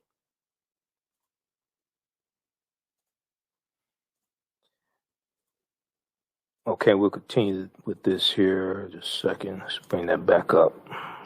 So he sent undercover agents after Billie Holiday. One of them was an African-American man, Fletcher, you saw portrayed in the film. And despite the fact that Harry J. Anslinger did not like hiring African-American agents, I wonder what he said about them behind their backs, he assigned Jimmy Fletcher to investigate Billie Holiday since she was based in Harlem, New York, and he wanted his agent to be able to blend in. Jimmy Fletcher himself believed, quote, you victimize yourself by becoming a junkie, end quote. So he seemed like the right fit for the job. Now, Jimmy Fletcher soon frequented Billie Holiday's neighborhood and saw her drinking and doing cocaine firsthand. And you see this depicted in the film towards the beginning of the movie.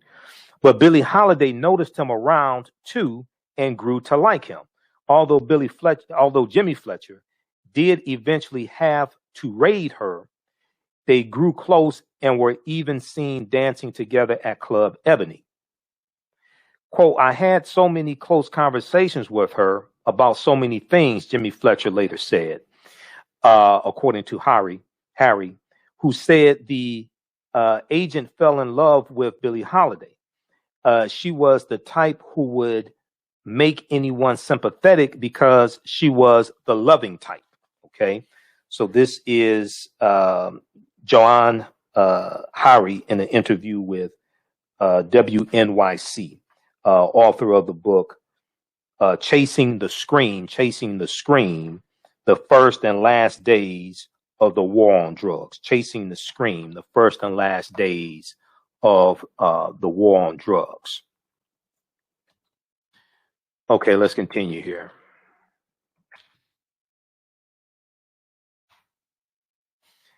So let me flip back over. Here we go. All right. So Billie Holiday's husband worked with the Federal Bureau of Narcotics also to set her up. So around the time, Billie Holiday would often show up to her performances beaten by her husband.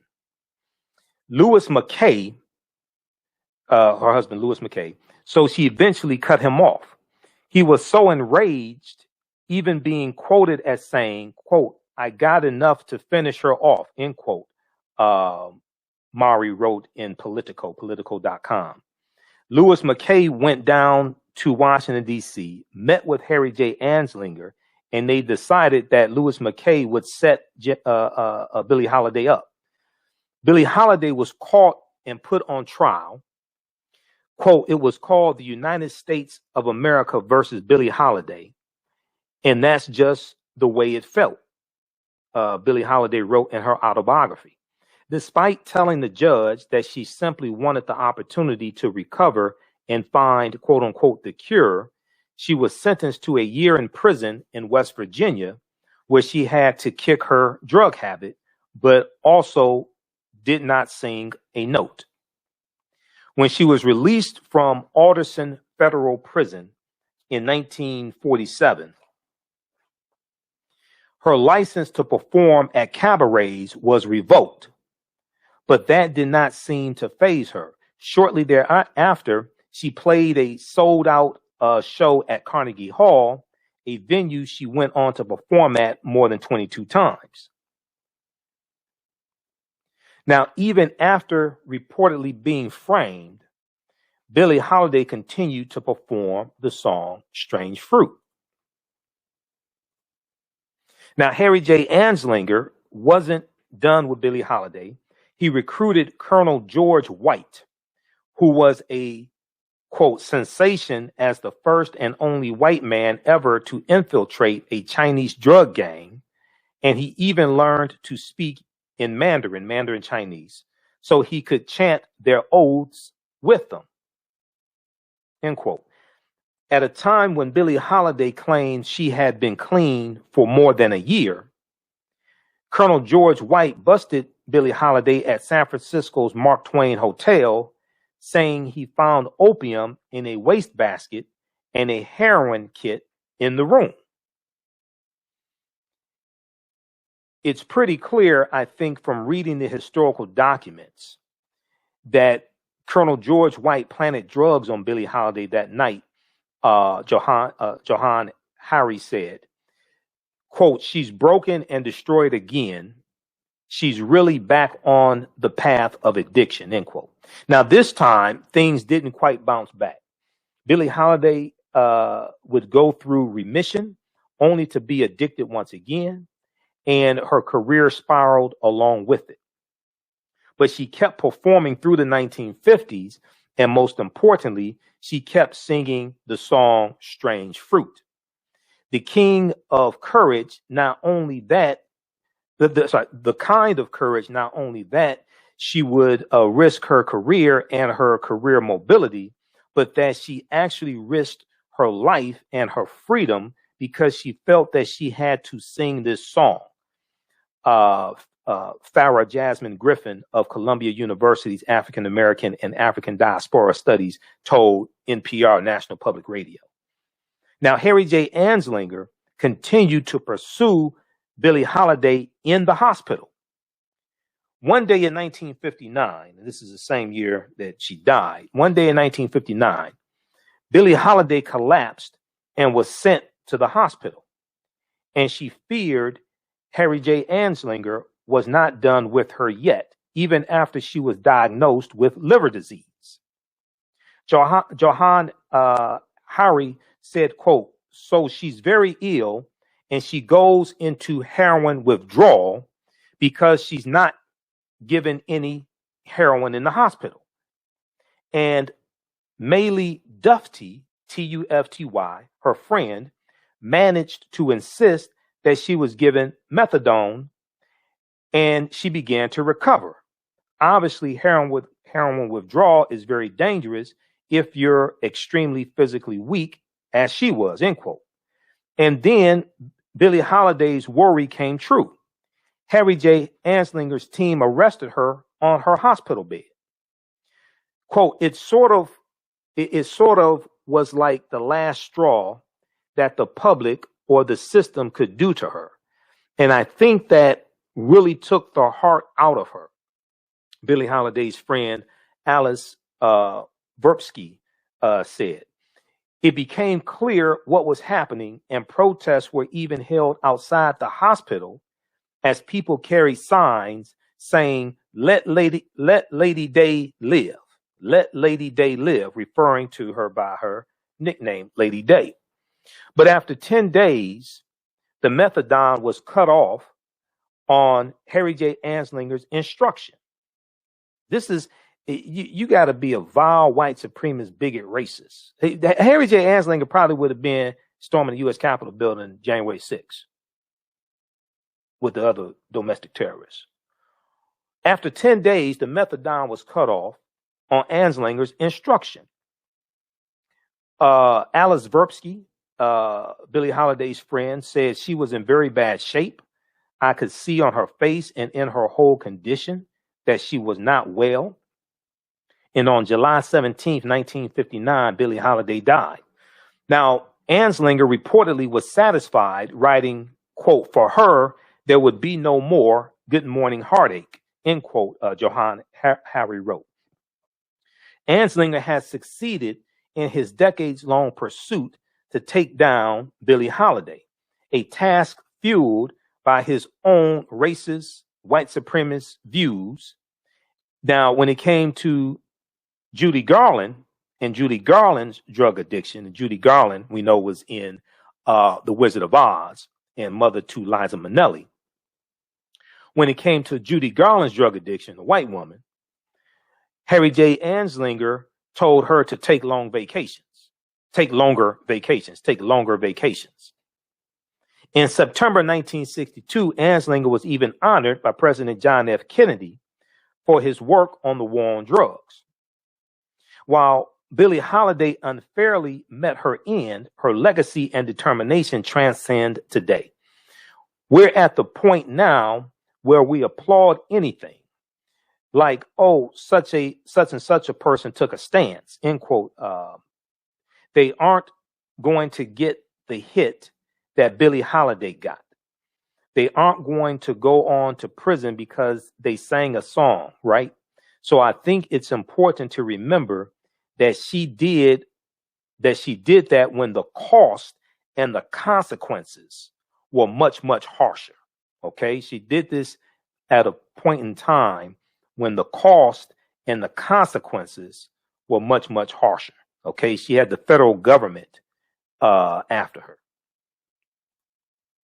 So check out this article here from biography.com from February 26, 2021. Billie Holiday, how the government targeted the strange fruit singer with drug arrest, by Rachel Chang. It's a great article here. It's an important piece of history. Billie Holiday, how the government targeted the strange fruit singer with drug arrest. Okay, now I want to go to this other piece here dealing with Harry J. Anslinger. I'm going to go to this article here from timeline.com, but also one from The Atlantic. All right. And the one from The Atlantic, I talked about this a couple weeks ago. This one from The Atlantic is called How Neuroscience Reinforces Racist Drug Policy. How neuroscience reinforces racist drug policy. Brain scan, this is from June 12, 2014. Brain scans do not speak for themselves. The seemingly objective science of neuroimaging can be used to justify a moral argument for or against legal marijuana, to show it as a legitimate medicine or as a danger to your health. This is by Nathan Greenslit, June 12, 2014. Okay. And let me see, who is this? Rachel. Hey, thanks for the donation, Rachel. Thank you. There's something here in the article I want to zoom in on, because they talk about Harry J. Anslinger in the article. When I was doing my research in 2016, preparing to do a lecture dealing with the history of the war on drugs, this is one of the articles I came across. Neuroscience participates in a sophisticated form of revisionist history. It turns public discourse away from the fact that marijuana is not illegal because it was discovered to cause brain damage. It was made illegal because of an early 20th century fear-mongering campaign to associate it with Mexican immigrants. And to understand the hatred that many people in the U.S., especially many white people in the U.S., have for Mexico and Mexicans, you have to understand about the last 150 years or so of U.S.-Mexico relations and the Mexican-American War of 1846 to 1848 that ends with the Treaty of Guadalupe Hidalgo in 1848. And the U.S., because of this treaty and going to war with Mexico, because the U.S. wanted, because Europeans here in the U.S., the United States, wanted to take over the entire North American continent. They wanted to take over the entire North American continent. And because of that treaty, the U.S. got California, Arizona, New Mexico, Colorado, Utah, and Nevada, all from Mexico because of the Mexican-American War. And then in the early 1900s, you had Mexicans coming into the U.S., and there was a hatred towards these Mexicans. So cannabis or hemp gets relabeled as marijuana, and marijuana was a Spanish term. So the hatred that many white people in this country have for Mexicans got transferred to cannabis or hemp with putting the Spanish term on it, marijuana. As long as white people were using it, it wasn't a problem. When non-white people start using these drugs and marijuana, it becomes a problem. So you relabel something that you were already using, you relabel it with a term associated with people you despise, which then changes the way people think about it. And then you launch a media campaign against marijuana, cannabis, to reshape the way people think about it, to then justify attacking people and dehumanizing and mistreating people. And this is what happened.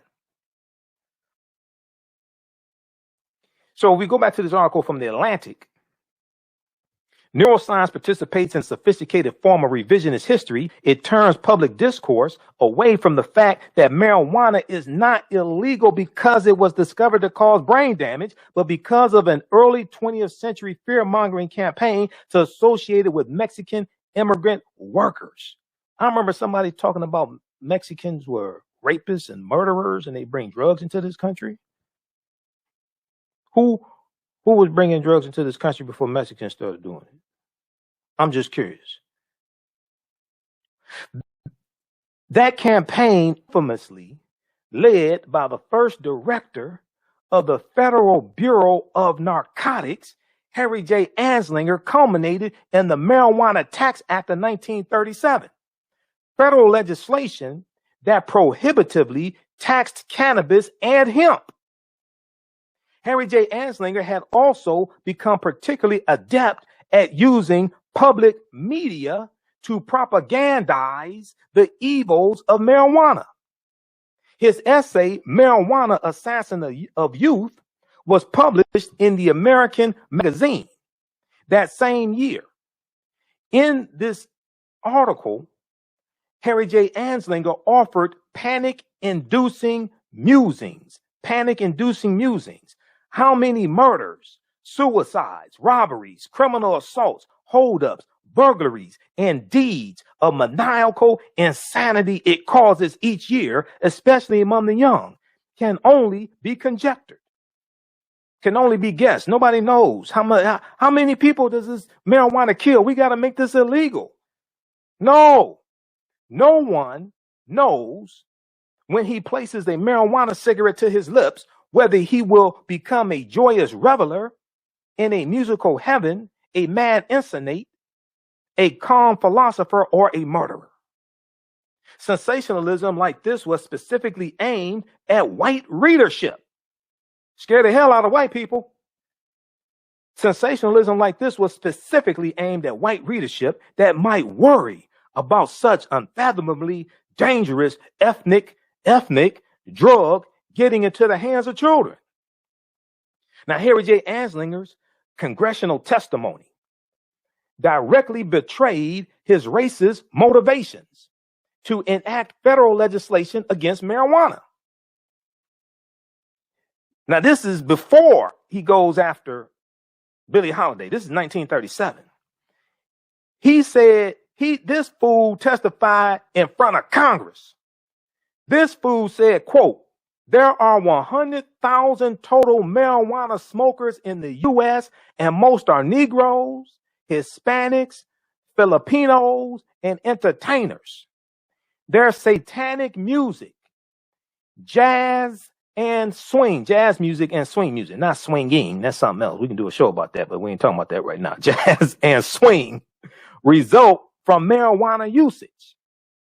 This, everybody pay attention to this. This is what this fool said to Congress. Let me blow this up. Y'all ain't gonna believe. I'm trying to tell you, you don't understand how deep this is. This marijuana usage causes white women to seek sexual relations with Negroes, entertainers, and any others. Whoop, there it is. That's what this is about. It is right there. Okay, this is the same thing that was taking place in Europe with the Moors intermixing with the European population, changing the complexion of Europeans. And they said, we got to put a stop to this. This is the same thing. All right. So when you look at the lynchings that took place, a lot of the lynchings took place because of allegations of African-American men having sex with white women. A lot of that sex was consensual, to be quite honest with you. Okay. And this is what Ida B. Wells discovered when she started doing her research on lynchings. Okay. And she started finding out, and she actually wrote about this and got in her newspaper office got attacked. Ida B. Wells found out, because Ida B. Wells gets involved in the anti-lynching movement because of the Moss store murders in 1892 in Memphis, Tennessee. 3 of her friends get attacked by a white mob and they're lynched, taken out of the jail and lynched, right? Tom Moss, who was the owner of the People's Grocery Store in Memphis, Tennessee. So she started doing research, okay? She's a journalist and newspaper publisher. So she starts doing research on lynchings. And she finds out a lot of the lynchings were because of consensual sex between African-American men and white women. And then the woman's husband found out, or her brother found out, or her father found out, or something like that. And they go get the good old boys and lynch him. But it was consensual sex. So, let me flip back over to this here. So every word, even the word marijuana, a Mexican Spanish word, was a strategic choice on Harry J. Anslinger's part. This word recast cannabis already in the lexicon of physicians who for decades have been using its tinctures to treat pain and incontinence as a specifically ethnic plant. They're using language. They're changing the way people think about this plant and who uses it to then justify attacking these people and jailing them, killing them, what have you. The American Medical Association, the AMA, which opposed the proposed tax, felt blindsided and duped by the 1937 hearings. Okay, so read the rest of this article here. Okay, this is from TheAtlantic.com. How neuroscience reinforces racist drug policy. And this ties into Harry J. Anslinger and the war on drugs. Okay, this is before Richard Nixon. Okay, this war on drugs doesn't lead to what some people call mass incarceration, but it's a war on drugs, and it's attacking African Americans, Hispanics, Filipinos, things like this. Now, There's another article from timeline.com, and I posted this years ago, a couple of years ago. This came out February 2018, February 28th, 2018. Okay, exactly 3 years ago today. And I've posted this article a few times here and talked about it on this show. How a racist hate monger masterminded America's war on drugs. How a racist hate monger masterminded America's war on drugs. Harry J. Anslinger conflated drug use, race, and music to criminalize non-whiteness and create a prison industrial complex. This is by Laura Smith, February 28th, 2018. Okay, and just for the sake of time, we're going to go to that clip from Roland Martin Unfiltered here also. I'm going to squeeze that in, Jalen. All right, so get that queued up. So here we have Louis Armstrong performing at Brooklyn College in 1941, and the white youth. The white youth loved this music, and one of the things that they did not want to happen, one of the things that a lot of white people in power did not want to happen, they did not want African American youth dancing with white youth, because they know if they dance, there's going to be some intermixing taking place, and then you're going to have biracial children. They know this. Okay, so in 1930, Harry J. Anslinger was appointed to helm the newly minted Federal Bureau of Narcotics by Herbert Hoover. President Herbert Hoover became president in 1928. During the early parts of his career, Anslinger seemed little concerned about marijuana, known by most as cannabis. But when prohibition, let's see here. During the early part of his career, Anslinger seemed little concerned about marijuana, known by most as cannabis. But when prohibition ended, it looked as though Anslinger might be out of a job. So he sought a new threat to the American way, essentially manufacturing a drug war. As Johann Hari explains in the book, Chasing the Scream, The First and Last Days of the War on Drugs, who was quoted in the article from Biography. Anslinger's office was focused on cocaine and heroin, but there was relatively small numbers of users. In order to ensure a promising future for his bureau, he needed more, Hari writes. Marijuana was Anslinger's golden ticket. He used his office to trumpet the association between weed and violence so that it could be criminalized. He used his office to trumpet the association between marijuana, cannabis, and violence so that it could be criminalized. Quote, you smoke a joint and you're likely to kill your brother, end quote, he was known to have said. Now,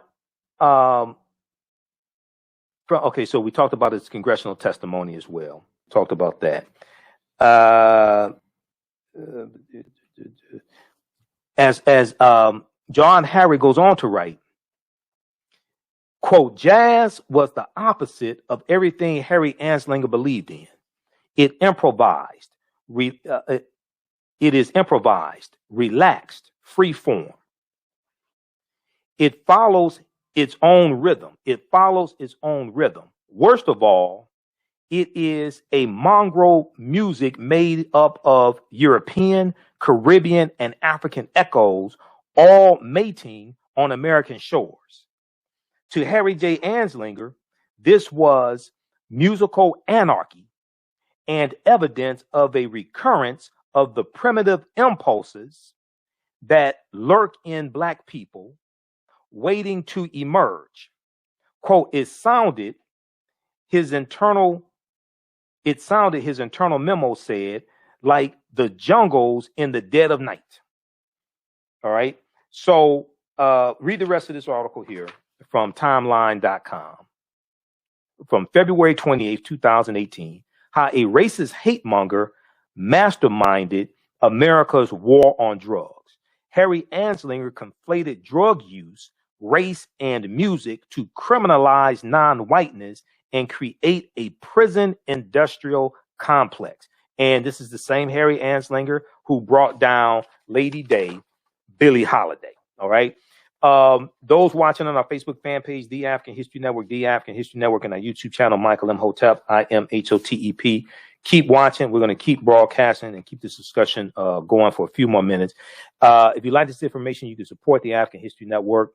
We're here 6 days a week. Okay, so $, the AHN Show through Cash App, $, the AHN Show through Cash App, also through PayPal, paypal.me/the AHN Show, and at our website, AfricanHistoryNetwork.com. We have a promotion going on for a day or two more. End of the month, Black History Month sale. Spend $100 or more on DVD lectures and digital downloads at our website, AfricanHistoryNetwork.com. Get 20% off your order. Okay, that's at AfricanHistoryNetwork.com. And we have that going for a day or two more. We have the information right on the homepage. Use promo code AHN20 off 2021, AHN 20 off 2021. And also at our website, AfricanHistoryNetwork.com. Be sure to register for the online course that I teach, Ancient Kemet, the Moors, and the Maafa, Understanding the Transatlantic Slave Trade, what they didn't teach you in school. Next class is Tuesday, March 2nd, 8 p.m. to 10 p.m. Eastern Standard Time. We deal with thousands of years of history. We do the classes live. All the classes are recorded. You can go back and watch them over and over again, watch them around the world. So classes on sale, $80, regularly $130. It's going to blow you away. I do a PowerPoint presentation. We have video clip, book references, everything. Okay. All right. Remember, right now, it's correct. Wrong behavior is not over till we win. Wakanda forever. Stay tuned for the best of Reverend Al Sharpton. We'll talk to you tomorrow night. Peace. Okay, let's keep going. How's everybody doing? We're going to keep going for a few more minutes. African American business owners, post the name of your business here on the thread of the broadcast. Also, you can email us at customer service at AfricanHistoryNetwork.com, customer service at AfricanHistoryNetwork.com. Let you know how you can advertise with the African History Network. I'm working on ads all week. We got some new advertisers that started with us. I'm working on ads all this week. And then we also have the Michael Imhotep DVD bundle pack, the 15 the Black History Month 15 DVD bundle pack, Michael Imhotep 15 DVD bundle pack for Black History Month. That's at our website, AfricanHistoryNetwork.com also. So check that out as well. You can use the 20% off on that bundle. We just posted it here on the thread of our broadcast. We posted the link here. And when you go to our website, AfricanHistoryNetwork.com, we have it right on the home page here. So let me just show you this quickly. And then we'll get back to, I'm going to go to this clip here when I was on Roland Martin Unfiltered on Friday, February 26th. And we talked about the $1.9 trillion American Rescue Bill, Coronavirus American Rescue Plan, and raising the federal minimum wage to $15 an hour. We discussed all of that. Okay, let's go to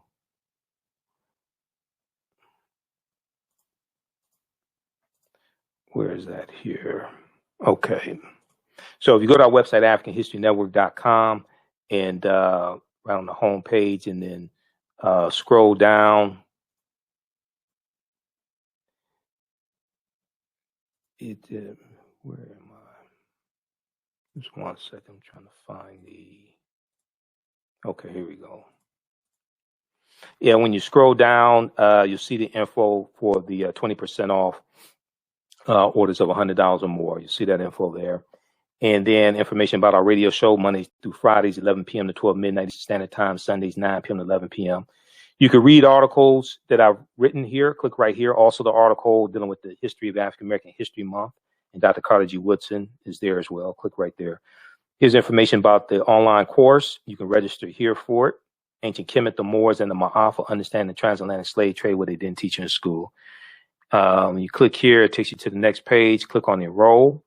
And as soon as you enroll, you can start watching the content. You scroll down. I was on the panel discussion for Zeta Phi Beta Sorority Incorporated. Let's celebrate Black History. That was Wednesday, February 24th. So shout out to Sister Marnice Chris Jackson for inviting me onto the panel. And then here's the 15 DVD bundle pack, 15 Michael Imhotep Black History Month, 15 DVD bundle pack. and you click right here, takes you to the next page, and it shows all 15 of the titles that you get, and it has a description for each one of them. Okay.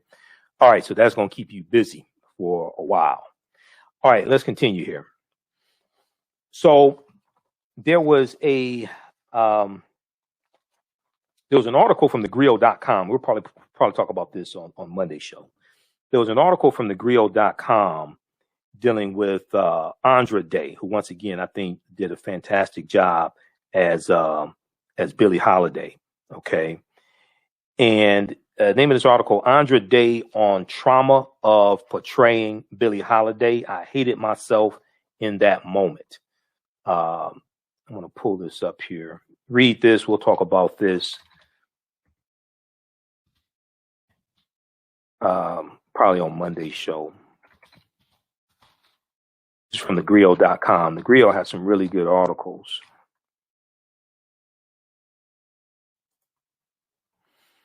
Let's flip over here so you can see the title.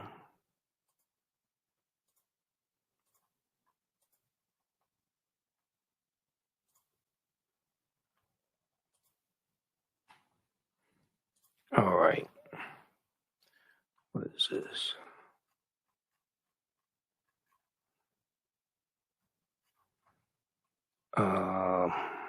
Okay. Try to close out some of these ads.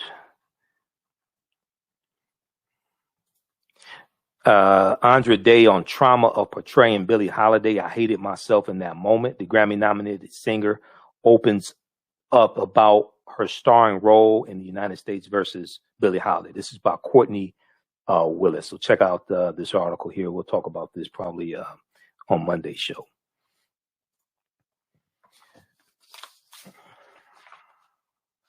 Okay, so let's switch gears here. We know that the House of Representatives passed the $1.9 trillion American Rescue Plan. That happened early Saturday morning, February 27th, early Saturday morning, Friday night going into Saturday morning. Now, it does not include the $15 an hour, raising the federal minimum wage to $15 an hour. Okay. I was on Roland Martin Unfiltered on Friday, February 26th. And we discussed all of this. And this discussion took place before the vote actually happened and before it passed the House of Representatives. But we discussed a number of different things here. And I'm going to go to that clip here in just a minute. So there was a good article from New York Times dealing with this also, and as well as NBC News. And we're going to talk more about this on Monday and Tuesday. Article from the New York Times: House passes $1.9 trillion stimulus as Democrats work to salvage wage raise. House passes $1.9 trillion stimulus as House works to salvage wage raise. Now,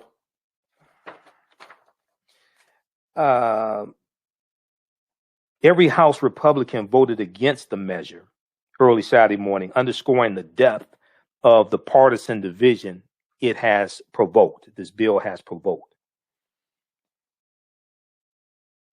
And this, the bill is advancing a sweeping pandemic aid package that would provide billions of dollars for unemployed Americans, struggling families, and businesses. Unemployed Americans, struggling families, and businesses. Schools, and the distribution of coronavirus vaccines. The vote was 219 to 212, with Democrats pushing the measure over unanimous Republican opposition. After hours of debate that stretched past midnight, two Democrats, Representatives Jared Golden and Kurt Schrader, both of Oregon, broke with their party and voted against the bill. So you had 2 Democrats vote against the bill. They need to be voted out of office. The plan would provide $1,400 in direct payments to individuals earning up to $75,000 a year, and to couples earning up to $150,000 a year. It would also expand a weekly federal unemployment benefit that is set to lapse in mid-March. Is actually March 14th. The extra $300 a week in unemployment benefits is set to lapse. Let me pull this up from the New York Times. So you can see this. Where are we? I think this. Okay, not that one.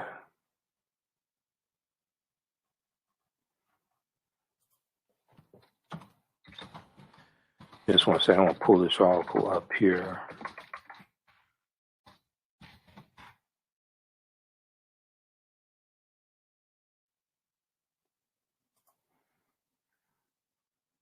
Okay, here we go. Let's see. So read this article from the New York Times. It gives some good background information on the bill.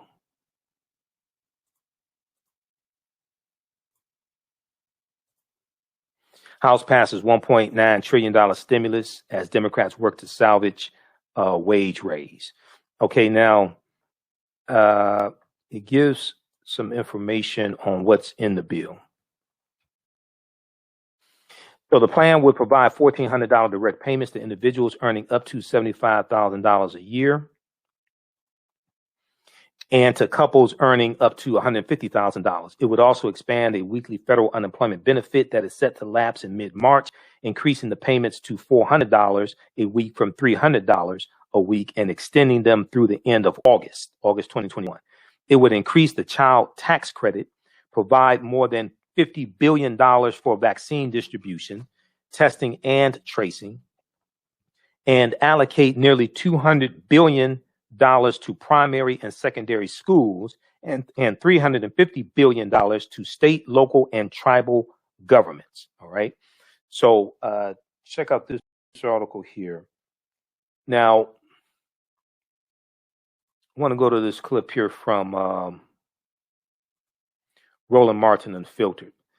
So we discussed all of this on Roland Martin Unfiltered on Friday, February 26th. Okay, and this was before the actual vote took place. The vote was going to take place some hours later. All right, let's go to this clip.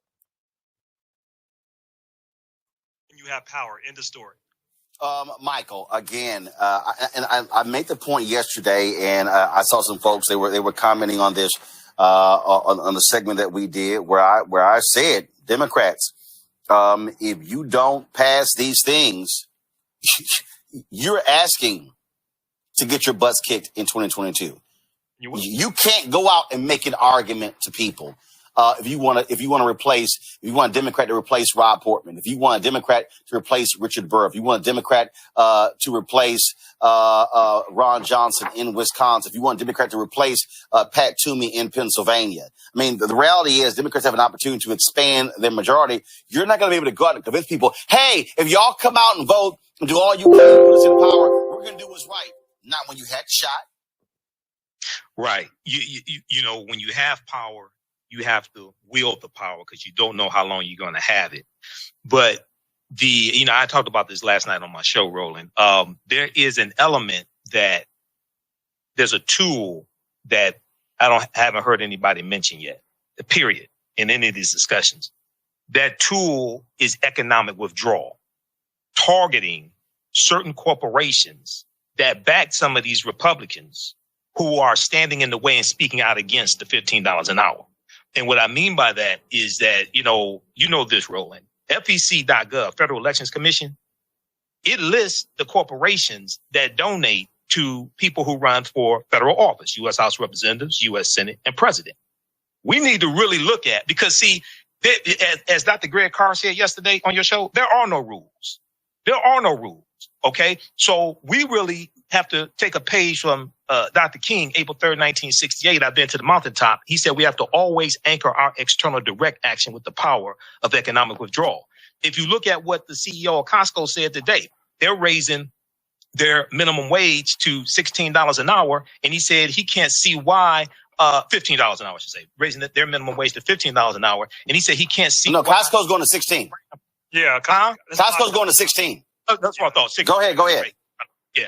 He said he can't see why Senator Lindsey Graham has a problem with raising the federal minimum wage to $15 an hour. It hasn't been raised in 12 years. So we really need to look at, put it 4, 5, 6 key corporations that help to back some of these Republicans financially. We need to really look at putting economic pressure on them. And then the companies like Costco who support the measure, have them really speak out as well. Because the last time the federal minimum wage was raised was 12 years ago, and that was raised by Democrats. And it was raised to $7.25 an hour. And this will lift millions of Americans out of poverty, especially millions of African Americans. So there are no rules. You have to use the power while you have it. Absolutely. And for folks to understand, when you talk about how do you use the power, that's what Republicans are doing right now in Georgia. What they have been doing, folks, is they are absolutely targeting the issue of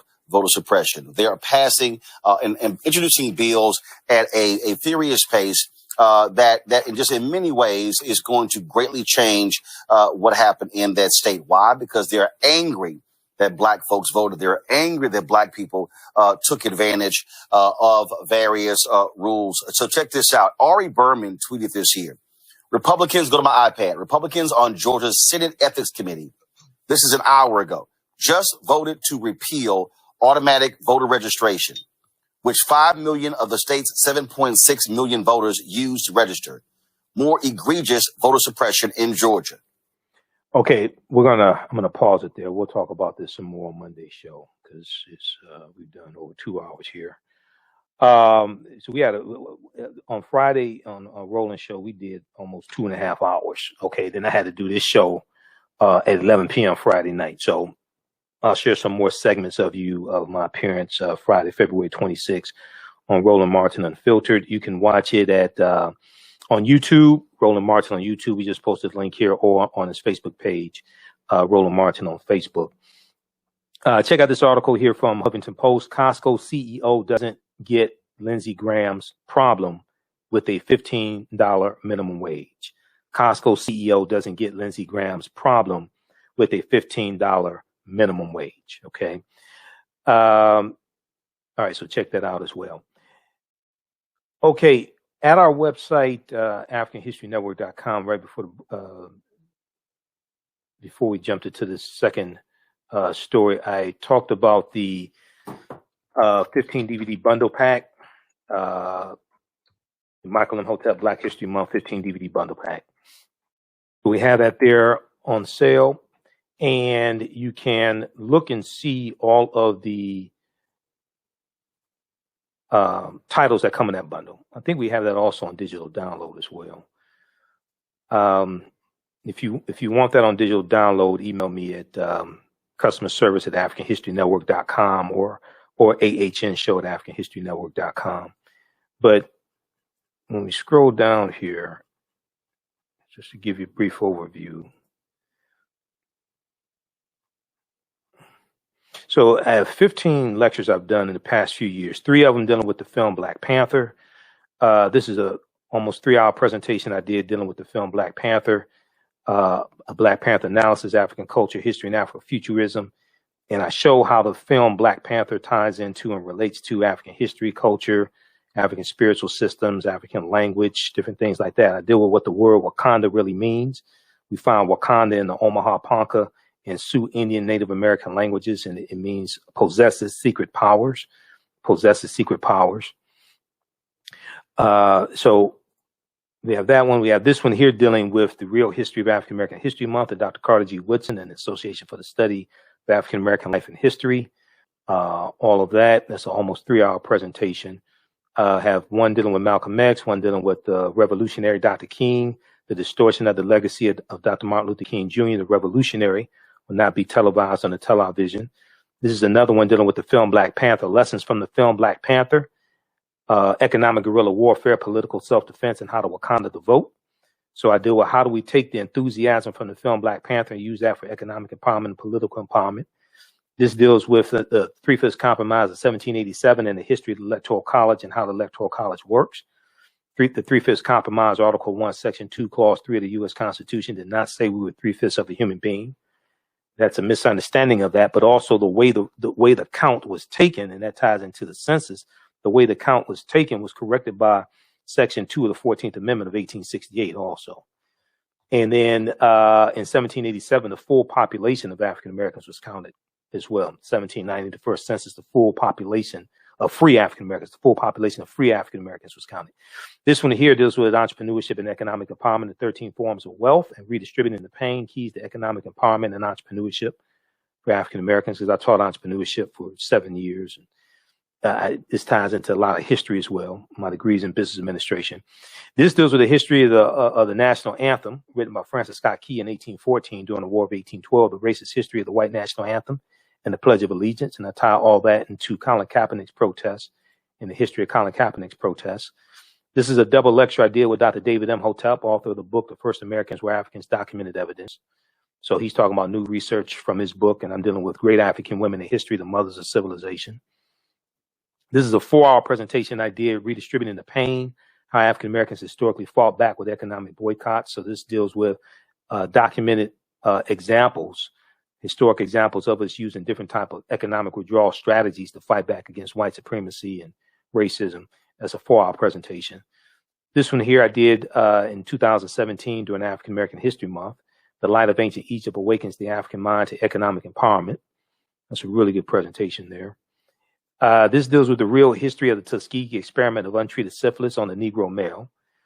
Contrary to popular belief, they did not inject them with syphilis. I repeat, they did not inject them with syphilis.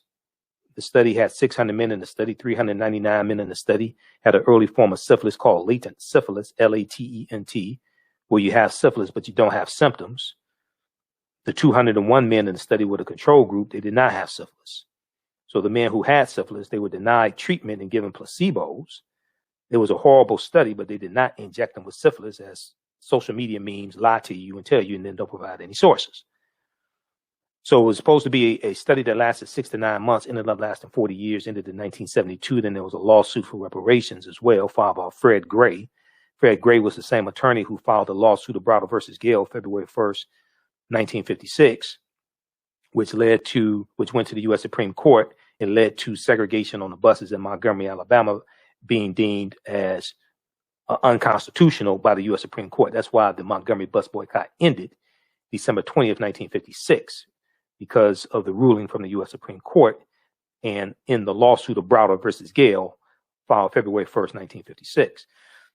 You get this 4-hour presentation. It's actually a 4-hour presentation you get. 2 DVD set, Great African Women in History, the Mothers of Civilization. So I deal with some well-known and not so well-known African women in our history. This one right here is a good one for children. I did a Black Panther analysis for children, African culture, history, and Afrofuturism. I was presenting to 65th through 12th graders and their teachers. 65th through 12th graders and their teachers. We did this at the Charles H. Wright Museum of African American History, and I'm doing a PowerPoint presentation. So I'm showing the children as well as the teachers how the film Black Panther, how different elements of it tie into African history and culture and language, how they can use this to teach this history in the classroom. This one here, the African American resistance in the era of Donald Trump, voter suppression, reparations, and how elections have consequences. And I deal with similarities between Nixon becoming president in '68 and the backlash to the civil rights movement and the Black Power movement, and Trump becoming president in 2016. I also deal with the rapid voter suppression that took place in 2016. And then you also get this 3-hour presentation, Ancient Kemet, the Moors, and the Maafa, Understanding the Transatlantic Slave Trade, Ancient Kemet, the Winter Solstice, and the History of Christmas. This is a 3-hour presentation, and I deal with the pre-Christian winter solstice celebration celebrated by many Europeans, like the Roman festival of Saturnalia, that lead to the Christmas, lead to the Christian celebration of Christmas, and deal with the whole origins of that and how this ties into ancient Kemet, ancient Egypt, with Asar, Aset, and Heru, who the Greeks called Osiris, Isis, and Horus, and Heru being born of a virgin birth on December 25th. So the virgin Aset, who the Greeks called Isis. Okay. So you can purchase these individually or in the bundle. It's the Michael Imhotep Black History Month 15 DVD bundle pack. This will keep you studying all year round. And that's at AfricanHistoryNetwork.com, AfricanHistoryNetwork.com. Okay. And we posted the link here, and you can also use the, right now we have the promo code. We have the 20% off orders of $100 or more. So you can use the promo code on that for a limited time only. All right, look, we have to get out of here. We'll be back Monday. We're here Monday through Friday, 11 p.m. to 12 midnight Eastern Standard Time. Sundays, 9 p.m. to 11 p.m. Eastern Standard Time.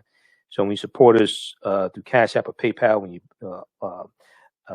register for our online course, when you buy the DVD lectures or digital downloads, that helps us keep being here 6 days a week, keep doing the research, pay some of these bills, pay for some of these services that I use, because I'm broadcasting through Restream right now. I'm not broadcasting through Facebook. I'm broadcasting through Restream. That's what it said. That's why you see the Restream logo. I have to pay Restream $209 a month for this service, and that's with a 30% discount. So all that helps us to keep doing this and keep educating, empowering, and inspiring people of African descent throughout the diaspora around the world, because right now it's correct wrong behavior. These shows are in audio podcast format, and I got to upload some of the last couple audio podcasts. At our website, AfricanHistoryNetwork.com, click on Listen to Podcasts. Okay, Listen to Podcasts. And we have over 1,000 audio podcasts there of these shows. And then also, wherever you get your audio podcast from, search for the African History Network show. Okay, right here. Just click right here, listen to podcasts, and it takes you to our Blog Talk Radio page. And we have over 1,000 podcasts here. But wherever you get your podcast from, search for the African History Network show.